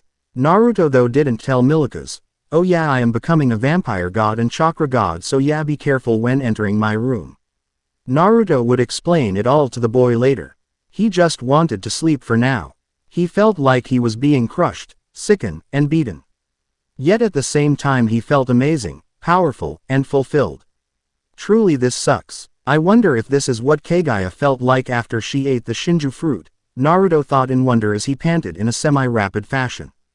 As first he thought, simply, removing the Biju would either kill him or stall the process of him becoming a transcendent vampire, but in reality it did nothing but hasten the process and make his powers all that more potent. This is why he is in a sickened state that he is now. This state was also fusing his Uzumaki genetics and both refining and improving both his Darkule and Uzumaki blood and DNA, making them that much better and stronger. He had to dodge several kunai every time a pulse went out of his body. Lucky he had enough control over all his powers until he was finished, ascending, so to speak. Knock knock knock. Yes, Milikas-kun, Naruto said in a hoarse voice. He sat up. His sheets grip his sweaty skin. Mentor, are you sure you don't wanna have me call daddy? The innocent child said. Naruto noticed his once golden sun-kissed hair is now a vibrant silver. This caused him to frown slightly. He knew he could change his hair color at will, but his true form, so to speak, always has vibrant silver hair. It seems during this process he would be in his true form. Snapping his attention back to Milikas, Naruto answered the boy. No, Milikas-kun, that isn't needed. I am just going though a change. But can you please bring me that blood bag stash I showed you? Hi Mentor, Milikas said with all his seriousness he can muster. He wanted to be helpful to his uncle. Kinda glad that I have a stash of blood bags in case something happened to me. Feeding should either speed up the process of take away the sickness feeling I am getting. If anything, it will help my body regenerate from the lack of Biju chakra in my system. Damn, having all 9 place in their bodies at once was not the brightest idea. But at least it will be a while before they can move around.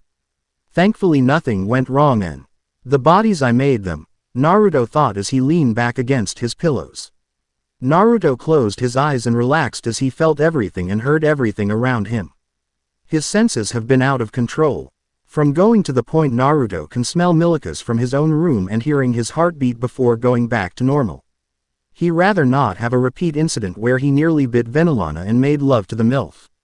And quite honestly, she wasn't really fighting back. In fact, he could smell and feel her desire and want to be being claimed by him. Which is very odd as she was Mari. Yet he detected little to love or compassion to Lord Grimori, whom was like an uncle to him. Honestly, Venilana confused him a bit after that event. He chalked it up to him fighting a whole AR. Mai alone and losing enough blood to make him dizzy. After being healed and sleeping he felt brand new. Quite literally brand new, which doesn't happen unless he feed, and he never recalled feeding during the whole Devil Civil War. Unless Venilana or Serafal slipped him some of their blood while he was recovering. He wouldn't be surprised if they did. Whenever he go remotely wounded, Sarah Fall would always offer him some of her blood to heal. Like she was afraid, but of what she was afraid of he had no clue. Let it be known Naruto is still somewhat clueless to a woman's feelings. Had he had a couple of lustful encounters? Well, yes, though he mostly surrendered to his desires around his lovers Chome, Matabi, Kokuo, and Saiken. And sometimes he didn't surrender to his desires. Which was quite common as Naruto only had eyes for his lovers. But to be fair, he will admit a woman is stunningly beautiful and even downright sexy. But he won't have any desire to bed them. He wasn't that type of guy. Oji-sama, the little voice of Milikas called out to him. Naruto smiled softly and in a hoarsely voice responded. Come in, Milikas-kun. Naruto coughed a bit after it.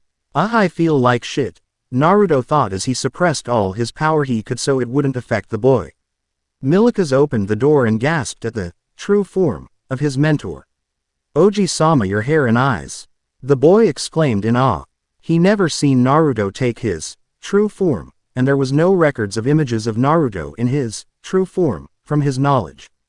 Ah yes, it seems my changes have triggered my true form, so to speak, Naruto said with a dried chuckle. His crimson red eyes with black slits held a warmth and kindness to them. At least for Milikas that is what he felt. If she was anyone else, they would mostly feel they are within the presence of an apex predator that would devour them or something. This is your true form? Milikas asked nervously. Naruto smiled kindly as he took the blood pack Milikas had and sank his fangs into the bag. Sucking on the bag, Naruto drained the blood bag of its contents before he sighed in relief. Much better. Naruto felt his symptoms recede slightly. He could feel some of his strength coming back to him but not all of it. It must be because of my human blood is fading, now I am getting abnormally weak. Cow. Say I have not fed of blood for a long time. Though my Uzumaki genes are fusing with my genes from my father. It also means I have no human blood to sustain my vampire blood. Thus I am in a state of hunger. Naruto thought, making up some kind of theory. But it wasn't a good one. So he went with the idea now he is becoming a full vampire, a transcendent vampire at that. He will need blood either every now and then or something. He wasn't too sure as no records or knowledge excited for a transcendent vampire until him. Some of it is mostly guesswork and what other beings have transcended to the point of godhood. Yes, Milikas-kun, this is my true form, you can say. I guess you're special. You're the first person to ever see this form. Not even the other Dampiers have seen is form of me, Naruto said with a kind smile. Milikas smiled and lightly touched his fangs while looking over Naruto, taking every aspect of his mentor's true form. Milikas, while the ever-curious and adventurous child, he was simply in awe of his mentor's uncle's true form. Milikas just giggled as he touched Naruto's silky silver hair. Well, at least I wasn't killed and it triggered the ascension to this state. But I wonder what will happen to me now, Naruto thought as he patted Milikas's head. Come on, Milikas-kun, we have a lot of work to do. Gather up your things, we are going somewhere special, Naruto told his student, whom speed off while cheering. Chuckling, Naruto moved to his gear. Naruto got dressed rather in a sluggish fashion as he was still sore. Note: my body feels like someone put me on fire while dipping me in acid, Naruto thought as he shrugged off the pain best he could. While he would love to stay home and relax till his transformation is over. If he stayed home too long, Naruto might be hearing from Serafal or Serzek soon. So in order to avoid the two Maou, Naruto needed a place where he can finish his ascension in peace without anyone bothering him or trying to kill him while the process was being complete. And only one place was a great place for him to train undisturbed. After getting dressed in his Witcher armor and collecting all his gear, Naruto met Milikas in his living room. Making two reinforced shadow clones, Naruto smiled. The two disappeared in distortion of time and space. Dracul's castle. I am home, Otu-san. Naruto smiles as he looked around the empty castle, which was beautifully designed. He secretly had this castle rebuilt after he had purged that foul essence from his father's castle. While it was somewhat his father's personification of his dark side, the curse of the vampire and the power of his vampiric blood, it is also the sentience of the castle. Think of the castle from Castlevania, Lords of Shadow 2. But due to his father's death and the fact it needed his father to remain alive, Naruto easily purged it from the castle and all formed of evil entities inside, leaving it safe to travel to the innermost chambers of the castle. Naruto wouldn't raise his family here if he didn't purge the place. While he loved his father, he had to deal with the threat and burden of cleaning up after his father. Whoa, where are we? Milikas said as he looked at the room. There was a bit dark and the stars shined outside, suggesting it's night time. However, Milikas noted everything from the floor to the walls were designed for royalty in mind. We are in Dracul's castle, the very castle I inherited from my father. Though it took a long time to repair whatever damage was done. And purge the evil dark entities that lurked within this place, Naruto said, tapping his chin. This place is dusty, Naruto thought with a sweat drop. Well, he did purge it over 100 years ago, which took him 5 years to completely purge the place and repair the damage. So it wasn't safe before. Milikas asked. No, anyone but my father were twisted and corrupted by this being whom called himself Inner Dracula. However, it could not live without my father being here. And with my father gone, the dark spirits and other forces that fed off my father's power were slowly starved. As they needed him alive to keep on existing. They were mere concepts born of my father's actions, Naruto said, feeling the purity and clean feeling the castle has now. Can we go see the throne room? Milikas asked with a sparkle in his eye. Naruto blinked before he chuckled. Sure, follow me. Since I have inherited this place, I spent quite many years memorizing the layout, Naruto said, leading the boy to the throne room. Naruto had summoned forth a long coat from out of nowhere. The coat itself is a special designed one, showing he is indeed the king of vampires and son of the late Alucard Dracul. A specifically designed crimson red cloak that was part armor and part royalty attire that his father once worn when he wasn't in battle. The crimson red cloak hid most of Naruto's upper body as the upper part is closed, giving off a formal look, while his black cargo Anbu pants, Anbu combat leather boots, and posture showed to be one of noble birth and a warrior at heart. And one are to match the status he has trained to earn. Gabriel's Belmont cloak, Lords of Shadows too. How do I look, Milikas-kun? Naruto smirked, showing off one of the favorite things he inherited from his father. So cool, Milikas said, admiring his uncle and how he given off an aura of unnatural unlimited raw power and yet still held a warm inviting appearance. Patting the boy on the head, Naruto smiled. And went to grab a candle and lit it with a simple sign of Igni, which lit the wick up quickly. Now with a source of light, Naruto led Milikas through the darkened castle that he now owns. The spell that my father put is finally wearing out. Soon the other vampires, including that one called Frost, will no doubt try and make a move and discover my father's secrets, or at least take all the knowledge within these walls. I can't allow that, Naruto said as Milikas took his hand and hid behind Naruto, afraid or nervous. Well, being in a castle more than a millennia old does tend to unnerve people. Plus Naruto can't exactly fault Milikas for clinging to him. It's a big castle and one could get lost very easy if you aren't careful. How does the castle look so far? Naruto asked young child as they both walked through the large hall that leads to his throne room. Naruto felt the boy look around as he stopped at a large gate-sized door. With little effort, Naruto pushed the door open, revealing a beautiful throne room that has dozens if not hundreds pieces of art decorating the walls. The stained glass window with the pale glow of the moonlight shined beautifully.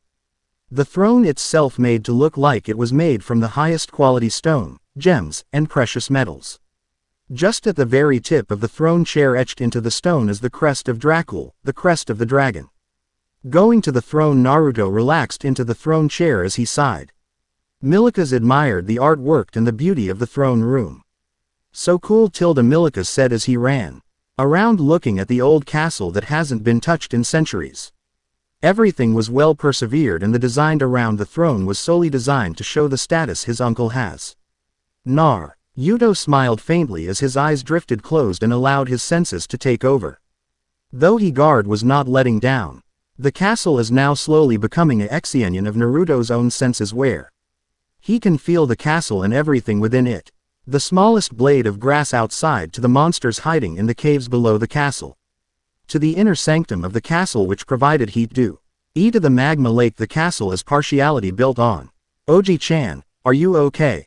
Milikas said, looking at his uncle sitting on the throne, not bothered by the fact his uncle is the king of all vampires. In fact, he is more inwardly excited as he possibly could learn blood magic, which the vampire race excels at compared to any other race.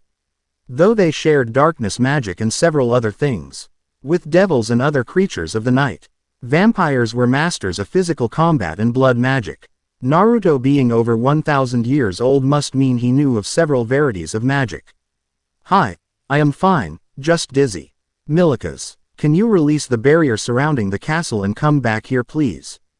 Naruto asked his nephew. Hi uncle, where would be the power crystal that fuels the barrier? Milikas asked like it was the most common question in the world. Knowing magic barriers are sustained by a power crystal or some kind of power source. Naruto smirked, noting Milikas has been paying attention to his teachings. The power crystal is in the highest tower in the castle. Come, I'll show you the way, Naruto said, opening his eyes and getting up off his throne. Naruto briefly looked out towards the mountain face that helps hide Dracul's castle as if he saw something. We might have some trouble, Naruto thought as he took Milikas' hand. Unknown to his student, Naruto summoned 4 shadow clones and they disappeared. Eclipse and Narsil appeared on Naruto's back in case they get any unwelcome visitors after the barrier goes down. With Hades, god of the underworld, death, wealth, fear, and darkness, stared out to his kingdom with a bored look as he contemplated his life thus far. Brooding and scheming where he passed times as he nothing bet. Care to do than wait till a child is born far more powerful than his own youngest brother Zeus.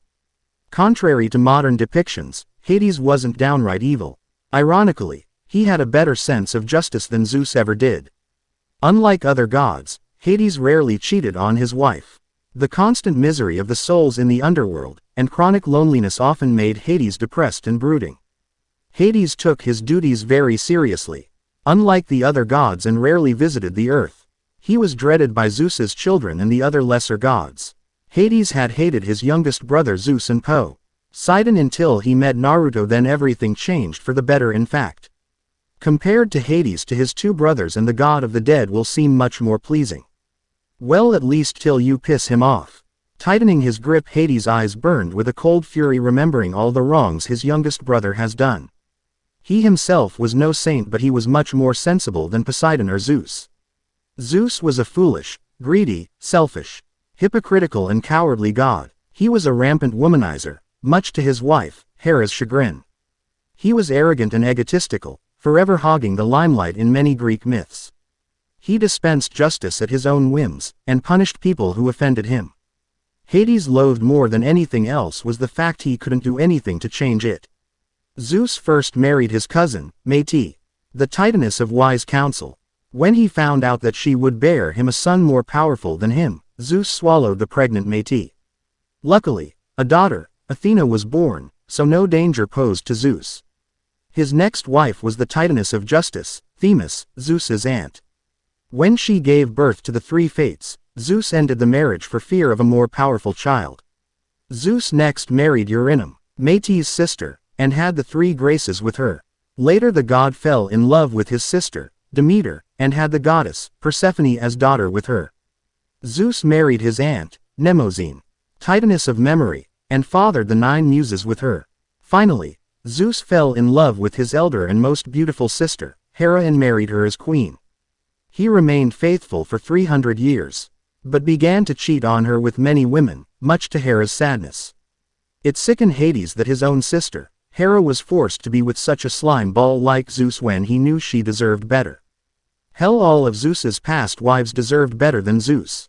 Then there was his younger brother Poseidon, whom Hades disliked less but still felt he wasn't punished enough. Poseidon does not interact with mortals much, but he is also known for his numerous affairs with beautiful women. He is dreaded by humans and gods alike. Poseidon can be very ruthless, moody and vengeful. He hated being a subservient to his much more prominent brother, Zeus, and always looked for ways to upstage him. He does not like Athena either, for her arrogance, and disdains the goddess. But to be honest, Hades disliked the younger goddess more than Poseidon, so that might be saying something.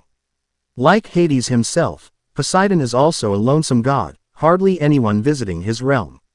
Poseidon shares many negative traits with his father, Kronos, and they are much more prominent in him than in any other god. Sometimes he is considered a villain, which some will agree to. Hades could agree with, though Poseidon has finally mellowed out and calmed down a bit. Hades tapped on his throne as he sighed. Raising an eyebrow, Hades reached into his robe's pocket and pulled out an amulet with crest engraved on it. It was warm to the touch and given off a soft humming sound. It can't be," Hades muttered in disbelief. Off to the side, Hades's ex-wife Persephone walked into the throne room, wondering why Hades looked like he found out something shocking. Persephone looked at her ex-husband with confusion as he got up and walked in a hurry, holding onto something in his hand. Persephone shrugged her shoulders, not caring what the god of death did. She wasn't really his consort anymore, and Hades never really did force her to do anything. Kidnapping her was a bit much. But then again, she did eat a fruit from the underworld. Hades has been acting odd since he had met that Uzumaki Vampire. He has been more calm and less brooding, something the goddess of spring didn't think was possible. "Maybe my mother knows something," the goddess of spring thought as she went to her room. Back with the king, Naruto is walking a winding staircase as he carried Milikas in his arms. "Mentor, did you feel that?" Milikas asked, sensing someone powerful coming thanks to training with his father and uncle. Milikas was a very capable sensor, though it will take time to reach his father's ability to sense someone. "Yes, I did, little one," Naruto said as he finally reached the final level of the stairs and looked at the massive purple dimly lit crystal in the middle of the room. Go ahead and look at it, Milikas-kun. Wanna make some change to the barrier, so take your time, Naruto said as he went around the room using his telekinesis to clear the way and clean up the room a bit. Why are you rushing here? Wait, he was best friends with my father, Naruto thought as a faint smile came to his face. No doubt this will cause a rift within the Greek faction. And soon everyone would finally know whom he really is. He just hopes he doesn't have to fight a whole bunch of people. Yes, he is power but unstoppable. No, he still has weakness, and even he high MSELF can't stop some gods alone without some aid, as he isn't all powerful, just insanely powerful and strong to rival gods and even absorb their powers and abilities. Like he had done with the Tita N of the universe Kronos. His other names are Cronus, Kronos, Father Time, Saturn, the Crooked One, like Amaterasu, whom is strong enough to take him on equal footing. Though Aga, in the Shinto, seem to leave him alone and rather enlist him in certain tasks their demigods cannot take. Which was fine with him. Naruto placed his left hand on the ground as a seal matrix start forming in the room and connect to the crystal. Naruto looked at Milikas to see the boy hard at work on taking down the spell that protected the castle from invaders. Milikas, of course, was SW. Eating a little bit, as he didn't have a very large magical reserve, though it is growing. Naruto smiled as he pumped chakra into the seal matrix to give it a test run as he saw the seal glow.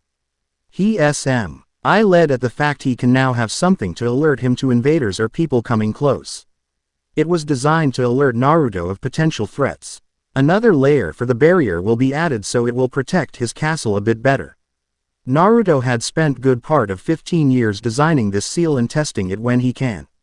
Unknown figure. You know you're a far ways away from your Pantheons, Terry. Tori, a male voice said as the cloaked figure quickly turned around and saw the object of her affection. It's been while, Lady Gia, Naruto said to the primordial mother Gia. The cloaked figure lowered her hood and showed the angelic face of the mother of all in all her unnatural and divine beauty. Gia, why are you here? The clone asked, getting straight to the point. I am here for you, Gia aide, still smiling, which confused the clone. I need your help, Naruto-kun, Gia said in a grave tone, and her smile fading away, making the clone's eyes narrow a bit. The end. Remember to subscribe and like this video. See you in the next video.